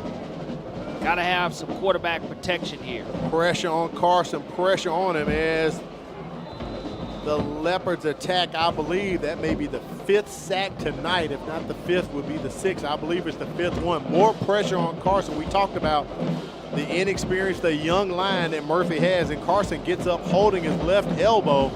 He has been really feeling a lot of heat tonight, Corey. Yeah, I mean, I'm going to go back to my checklist that I just talked about out moments ago. Number 1 on Corey's checklist was protect the quarterback. You have to find a way to protect this young man. He's only 5'9", 140 pounds. He's a sophomore, and anytime you walk away holding your elbow as a quarterback, that's never a good sign, as Denario Hunt will come into that position there. There will be a timeout on the field. Timeout called at 8:30. Sherman Williams wants to take a timeout here. Denario Hunt started the season as the quarterback for Murphy, and they made a switch in the second game. Let's check in with Kimberly Dunn. She has some information for us. What's up, Kim? Hey guys, when I was able to speak with Coach Williams, he talked about how, of course, he hopes his team is able to get the win, but he knows that he has a very young team consisting of mostly freshmen. So his goal really for his players is for them to play smart football. He wants them to be able to learn from game to game, to know their assignments, and to learn and gain experience as the season continues on. He said they talk about every week how their goal is to be 1% better in every area every day. They want to be better today than they were yesterday. So that is what he's trying to instill in his players as they are playing this season. Thank you, Kimberly. We appreciate that. Yep, definitely has a young team. We talked about that with him on the phone Sunday night. But by no means are they going to give up the fight. They're going to pretty much show that Panther pride, like you like to say, Corey. Absolutely, and that's part of the pillars that Coach Sherman Williams is trying to build within this program, and doing so with a very young roster. And I tell you, Justin Hanna 1 year ago was the head coach here. He is now a cornerback coach and defensive analyst at Tennessee State. And I will say that, you know, you have and go into this season without people like Ronald Poole, who we saw at Media Day. It makes it tough when you lose a leader like that. Hunt comes in to quarterback, and we have flags on the play, some movement on the line. Play clock was under 3 seconds. Dead ball, false start on the offense. And that will push Murphy back once again. Not the way you want to start off your first possession of the second half. 3rd and 17 coming up. I'm sorry, no, 3rd and long coming up here. Toss out to Grant. He's just going to run it out of bounds. And you will see Denario Hunt taking that snap for the Panthers, and we just wish Bo Carson the best, and hopefully we'll see him return for tonight's contest. But that brings up 4th down and close to 24 yards to go to pick up a first down, and just positive yardage on the sticks is what you wanted. Blount is good and due for a big return here if they're able to set up that wall. We've seen one take it to the house that was called back that the Panthers correct to the box, but we'll see if the Leopards are able to make a house call as well. Kentrell Benjamin and Naheem Thomas back, and this one is shanked. And Blount is going to have great field position, I believe, at the 21-yard line of Murphy. Got to thank our folks over there at Jersey Mike's. Jersey Mike's is hiring. Work with one of the best companies in the country. Great pay and benefits. Stop by the Malbus, Saraland, or Tillman's Corner location to apply. Tell them Al and Corey sent you. Jersey Mike's, a sub above. Also, we want to thank BSN Sports. If you need team apparel from basketball to wrestling, or any sport in between, check out BSN Sports. They're the heart of the game. Reach them online at bsnsports.com. And we want to thank Woodyard Catering providing the crew with great eats tonight. We do appreciate Woodyard Catering being on the team here with MCPSSTV. Reach out to them, Woodyard Catering, for all your catering needs. 1st and 10 on the 21 from the Leopards, just pushing the pile up the middle. And I believe that's going to be 7 to 8 yards on the carry right there for Kevon Johnson. Give props to Coach Wood or Chef Woodyard. He attended the Alabama-Florida State game a week ago and dropped off our pregame meal to us on his way down to Tallahassee. Okay. Always does a great job. And I will say this, Al, for the Blount Leopards right here, getting on the board would be huge as far as getting another score on the board and being able to go deep into your roster here as we get close to the middle of the third quarter. Kevon Johnson with another carry. That's going to pick up the first down. And it's going to be first and goal. And we have a heat timeout right here at 6:05. Called by our Whitehead, Kim Gorham. 26-0 is our score. We'll take a break and be back. You're watching the MCPSS High School Football Game of the Week.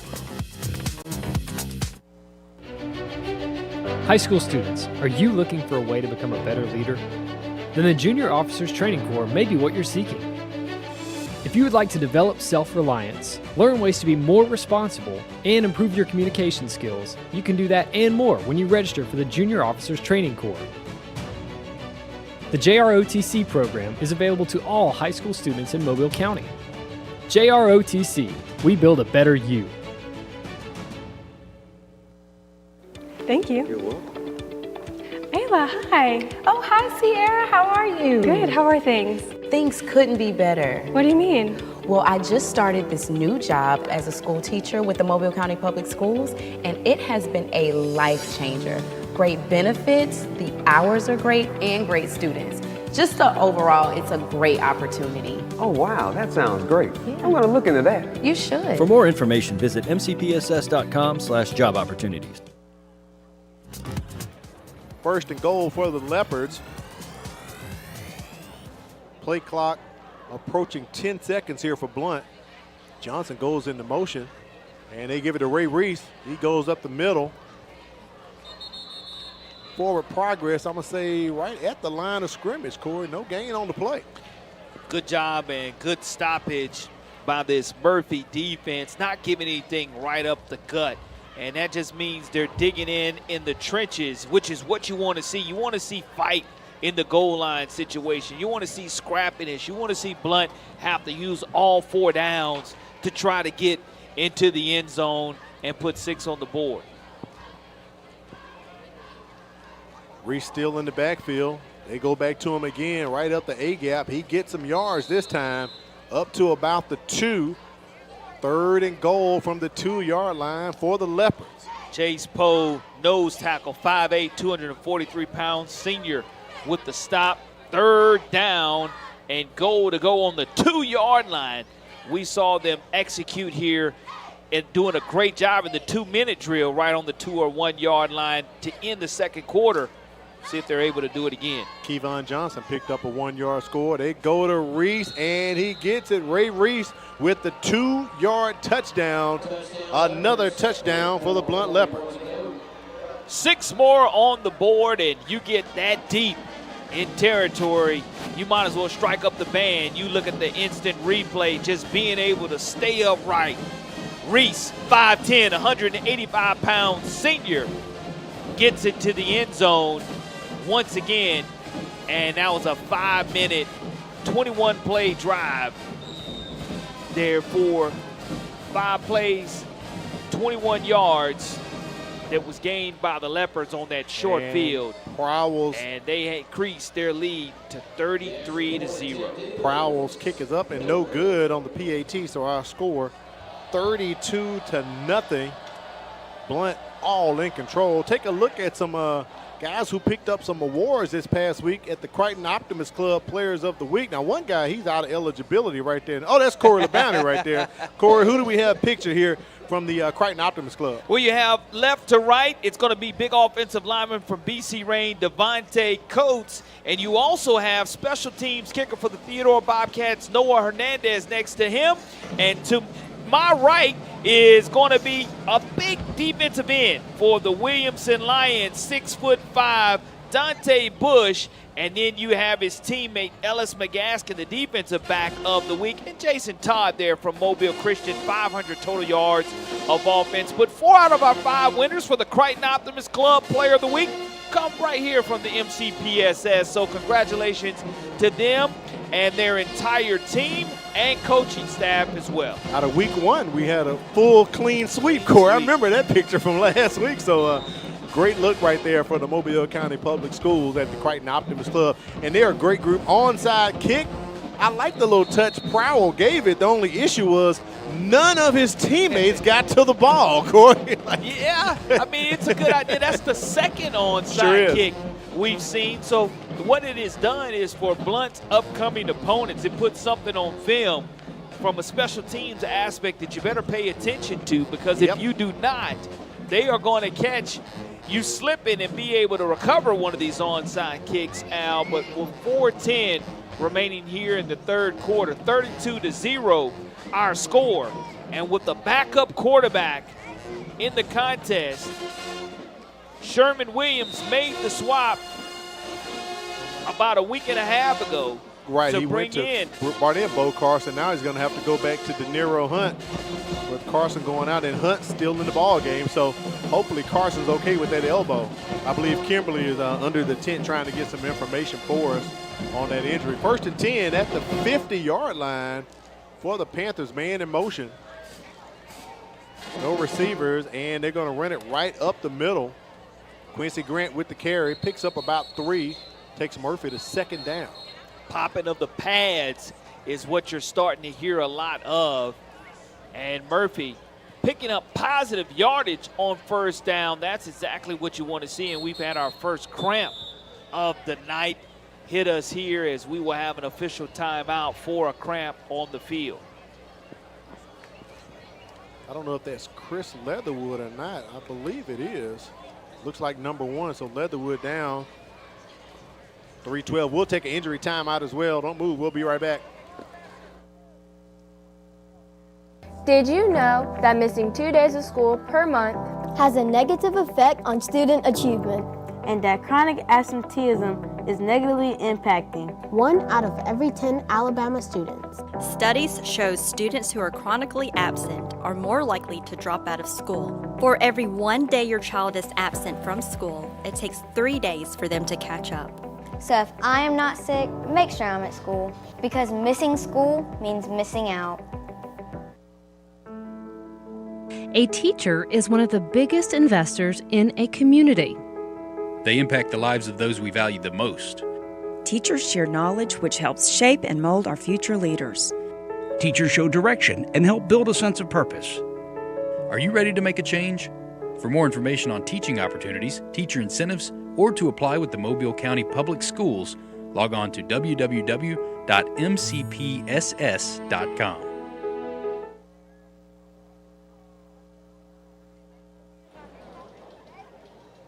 That was Leatherwood, who went off the sidelines on his own power, had the cramp. Athlete for Blount has a touchdown on the books tonight. So 2nd down. That was a 4-yard pickup by Grant on the carry before Leatherwood caught that cramp.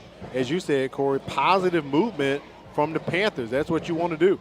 Absolutely, especially having a backup quarterback taking snaps under center for the Panthers.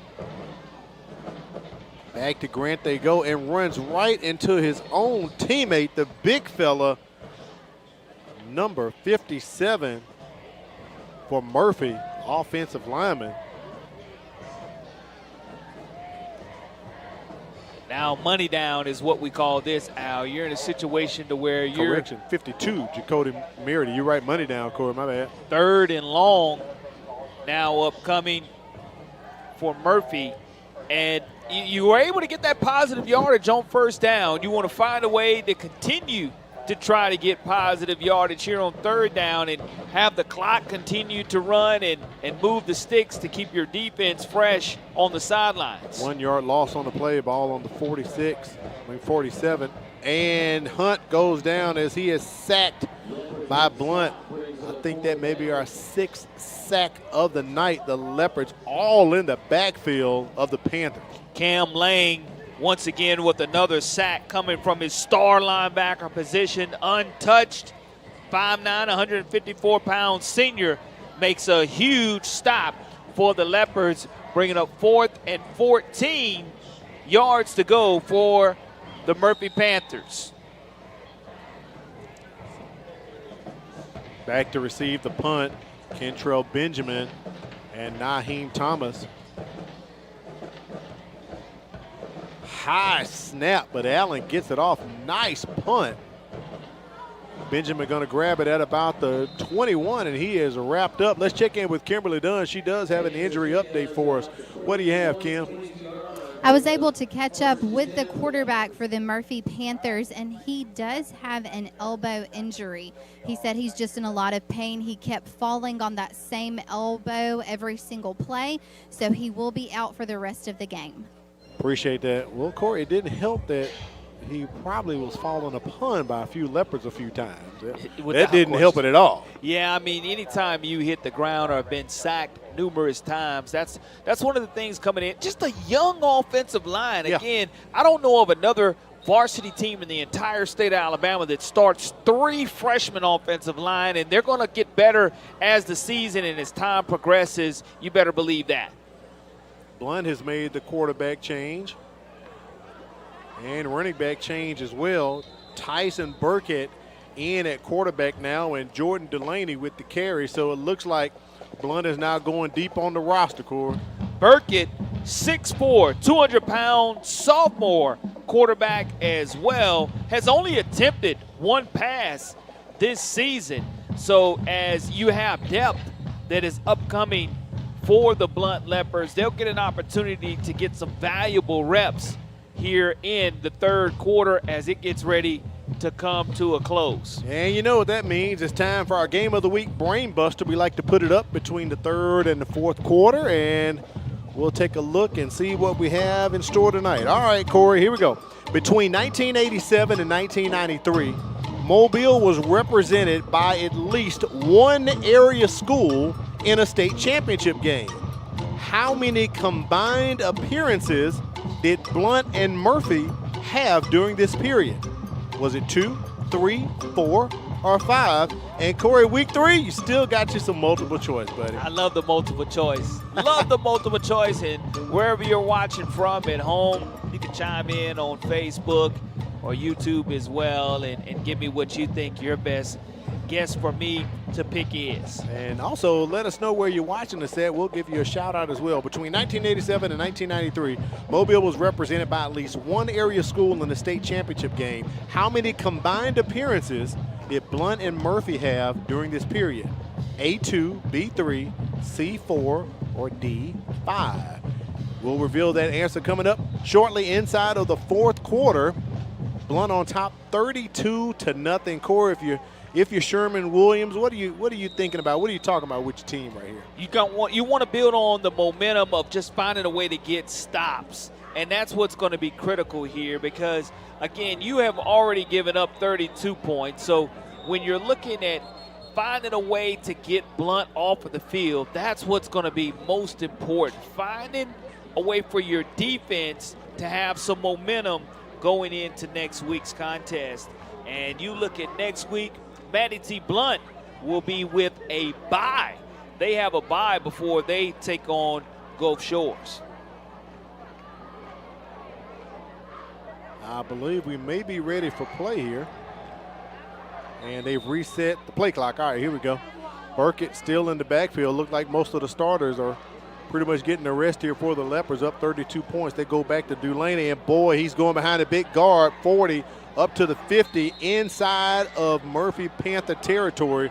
They're going to push him out of bounds at the 49-yard line of Murphy. Nice run by Jordan Delaney. You look at him getting out in front of his offensive line, and Delaney, the 5'10", 165-pound junior running back, able to move the sticks and pick up a fresh set of downs for the Leopards. Into Panther territory, crossing midfield, and officially we'll see the ball spotted at the Panther 49-yard line. That was a 20-yard run by Delaney.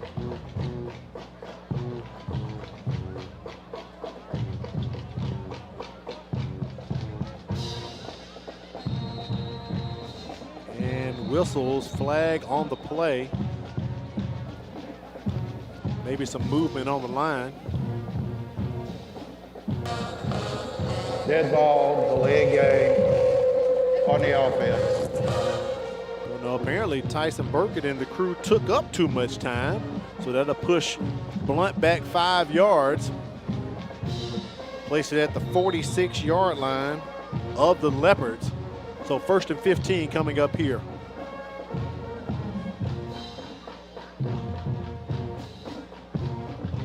They fake the handoff. Quarterback keeper around the left edge, outside the numbers.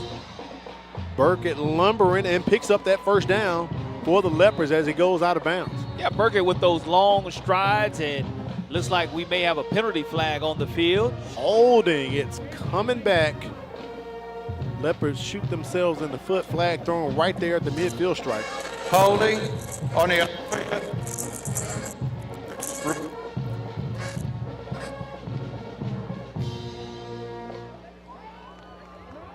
So it's going to push Blount further back. Back-to-back penalties called against Blount here. Now the ball placed at the 40-yard line.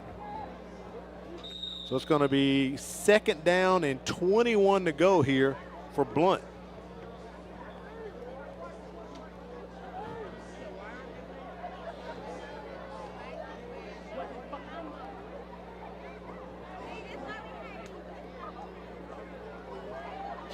Man in motion. They hand off to Tyree Scott and another whistle. Could Blount pull the trifecta here, Corey? dead ball, false start.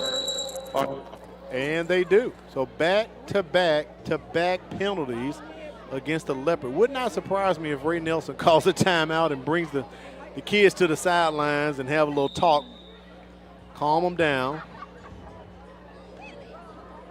Ball now placed at the 35. 2nd and 26 coming up here for Blount. Not many plays in the playbook for 2nd and 26. See what A.J. Johnson's going to dial up here. That looked like a false start, but no flags. Jordan Delaney with the carry, and they'll credit him with 1 as he makes it up to the 36-yard line.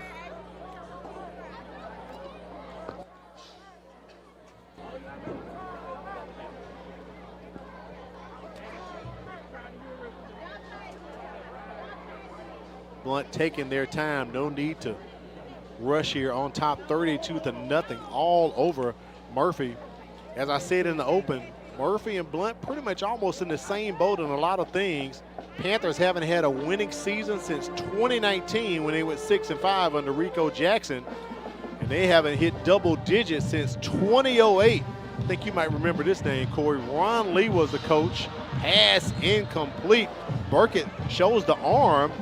Tyree Scott trying to make a Willie Mays catch there, but couldn't bring it in. Yeah, tried to go over the shoulder in that situation and wasn't able to get it done, but it would have been a highlight ESPN worthy if he was able to make that catch and go in stride. But as you're just looking to build here, it is a running clock here in the 4th quarter as 32-0 is our score. The running clock is on for both of these teams. It is. And Blount just still taking their shots here on 4th down. And we'll see if they decide to go ahead and punt this away or what we're going to have here. Let my producer know. Let's get up that answer to the Game of the Week brain buster after this play here, because we are definitely on a running clock. And Blount just taking their time, probably going to burn a timeout or take a delay of game as the play clock doesn't hit 0, Corey. It literally stopped at 1 and now reset. Illegal substitution being called against the Panthers. That'll be a free 5 yards. Illegal substitution. Offense. Repeat. So that'll give Kingston Prowell 5 more yards there, which is quite interesting because the game play clock was just running and the player ran on the field quite late for the Panthers. So that's a bit questionable there. Nice punt from Prowell. Fielded by the Panthers at the 29. Kamari Davis hitting that X button and taking a spin, and a nice return. All right, let's get up that answer to the Game of the Week brain buster for you, Corey, because this game might be over in 2 seconds here, so with the clock running. All right, between 1987 and 1993, Mobile was represented by at least one area school in the state championship game. How many combined appearances did Blount and Murphy have during this period?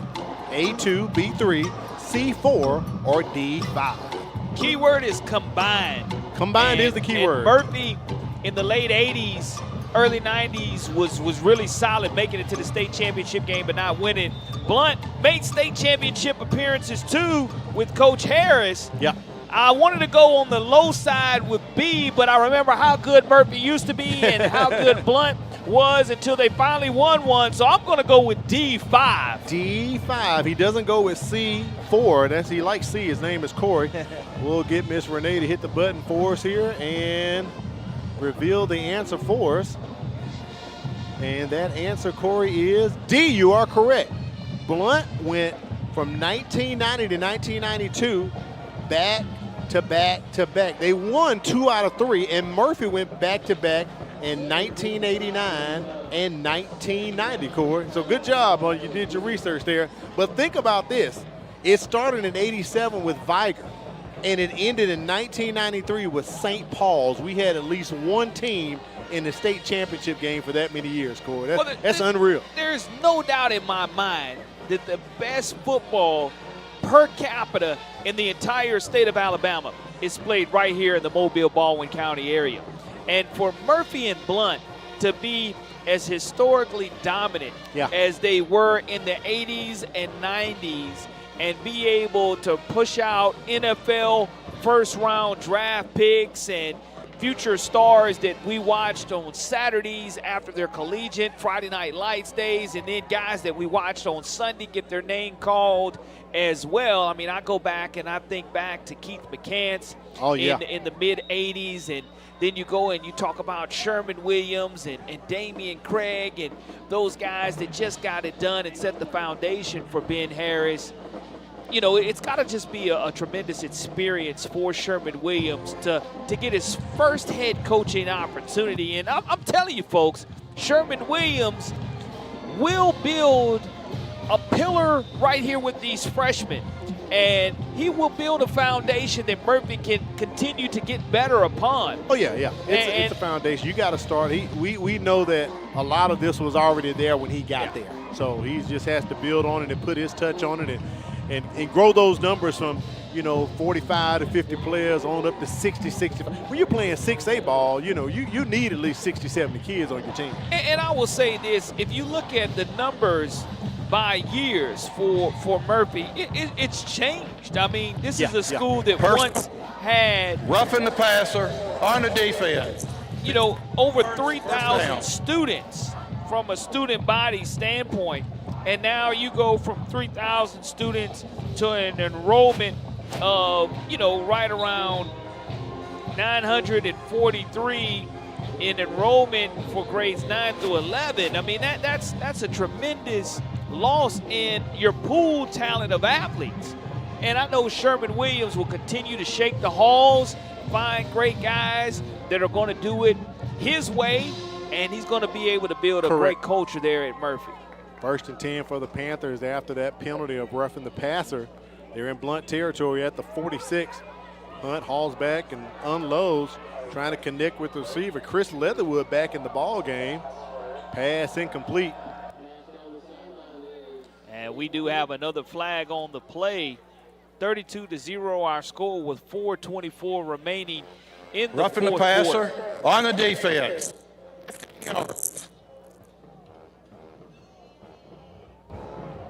And that just makes it tough if you're Blount, because you want to get your offense back on the field, and it is definitely a late shot there for the Leopards. And you're in a situation to where if you're Matty T. Blount, Coach Ray Nelson talked about it with Kimberly at halftime. Too many personal foul penalties. He wanted to clean that up. And in a game that is 32-0, that's how you do clean it up, by not committing personal fouls like that. Yeah, that's going to get Coach Nelson upset, and I believe he's calling a timeout right here to discuss it. We did have a heat timeout, but with this timeout at 4:11, he wants to talk to Gorham. We'll take a break and come right back and bring you more action. You're watching the MCPSS High School Football Game of the Week. Your experience is valuable, and now it pays. Have you taught at a private school, another district, or even retired from teaching? Mobile County Public Schools is now offering higher pay for your previous experience. That means you can step into the classroom at a higher pay level because your experience matters. Don't let your hard work go unrecognized. Apply today and start earning what you've worked for. Visit mcpss.com/job opportunities for more information. Looking for unforgettable food and flawless service for your next event? Woodyard Catering is Mobile's top choice for personal chefs and customized catering. From weddings and baby showers to funerals and private dinners, we bring delicious, handcrafted dishes made with the freshest ingredients. Reliable, friendly, full of flavor. Whatever the occasion, we serve it with care. Call Woodyard Catering today, because every event deserves a taste of excellence.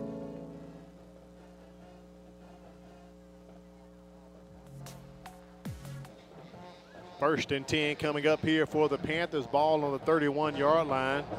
Pressure on Hunt. He escapes, rolls out to his right, incomplete. Second down and 10 coming up. Corey, who you think about for your Career Tech Education Player of the Game? Who you got in mind? Well, I think defensively, if you look at the job that the Matty T. Blount Leopards did, Cam Lang defensively is one. And then offensively for the Leopards, Kevon Johnson did a great job. Rachelius Reese did a great job. Yeah, Ray Reese came in, yeah. Chris Leatherwood, he made his impact known as well. So, I mean, they're about also, 4 or 5 guys. Quarterback Mills threw a couple passes, touchdowns. He didn't run one, but he threw a couple himself. So, definitely some guys to consider. We'll get that up for you here shortly before we wrap up the broadcast. Hunt, pass incomplete to his receiver. Pressure all on the Murphy Panthers as Blount still continuing to play defense. Javaris Tucker, intended receiver there.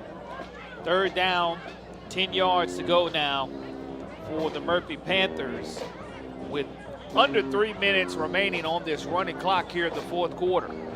Have to apologize. We didn't get the first half stats up after halftime, but we'll be sure to get the final game stats up for you before we sign off. Hunt's trying to escape, rolls out just outside the numbers and throws it in the flat, but no one is home. I believe pressure on him, and he is on down on the turf as well. Blount has already knocked one quarterback out tonight, and there's our Career Tech Education Player of the Game, Kevon Johnson. 14 carries for 133 yards, 1 touchdown. That equates out to a 9-yard average. And it's kind of like offense coordinator A.J. Johnson and Coach Ray Nelson, they wanted to come out and ground and pound. They did that in the first half with Johnson. Yeah, they really did. He put in his work definitely in the first half, having over 100 yards rushing in the first half alone. And here it is on 4th down. Murphy just wants to try to get on the scoreboard here late in the fourth quarter, but they're going to call a timeout to get things together. Want to get that goose egg off the board at 1:47. Coach Sherman Williams calls a timeout here to discuss things. But, yeah, I'm no problem with Kevon Johnson receiving that honor tonight as our Career Tech Education Player of the Game. And as you said, Corey, it could have been someone on defense. I mean, I'm sure it was 6 or 7 sacks tonight alone for the Blount Leopards. Well, I'll say this, moving forward into the open week for Coach Nelson. You call week 0, you have week 1, week 2. Basically, no matter how you look at it, the 3rd week of high school football is upon us. Next week, Blount will have an open date, a bye, so they'll have a chance to clean up the 110 yards worth of penalties that they have committed tonight. Not a good look. No, and I guarantee that's something that Coach Ray Nelson will be talking about after the game with Kimberly Dunn. And it's something that he talked about at halftime as well. You want to find a way to clean things up that you know didn't look great on film and you know is glaringly obvious, because when you do have a tighter game, that can come back and bite you. Murphy at St. Paul's next week, and then they're going to host Spanish Fort the week after that. So they're pretty much going through the gauntlet. And then after that, Corey, they're at Williamson right across the street over there. So the Panthers are about to run the gauntlet here back to back to back. They don't receive a bye until week 9 of the season. So there's going to be some growth for these Panthers here coming up. 4th and 10, trying to extend the ball game if they can, and flag on the play.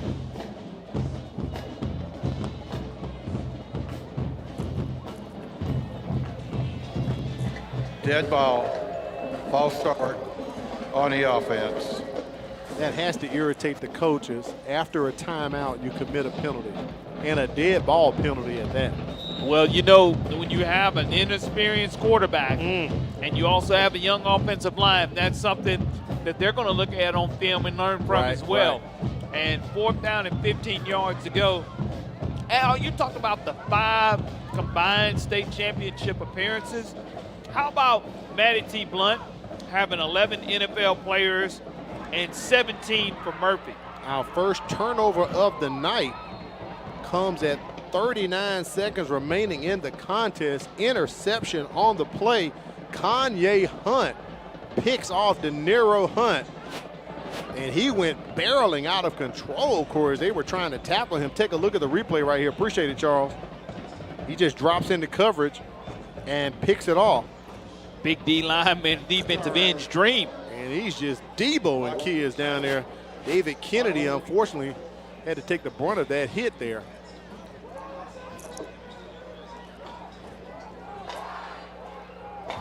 And penalty going to be assessed after the return. Even more penalty yardage now being assessed against Matty T. Blount. I think that'll be another 15. So you look at that on top of the 110. You know, 110 and 15. Not have Coach Nelson happy at all. But it will be a victory formation with 37 seconds remaining. This will be the last snap of the contest. Correct. Last snap of the contest here with less than 37 seconds remaining, with Blount leading 32-0 over the Murphy Panthers. I think we have stoppage in play as the officials come to the center.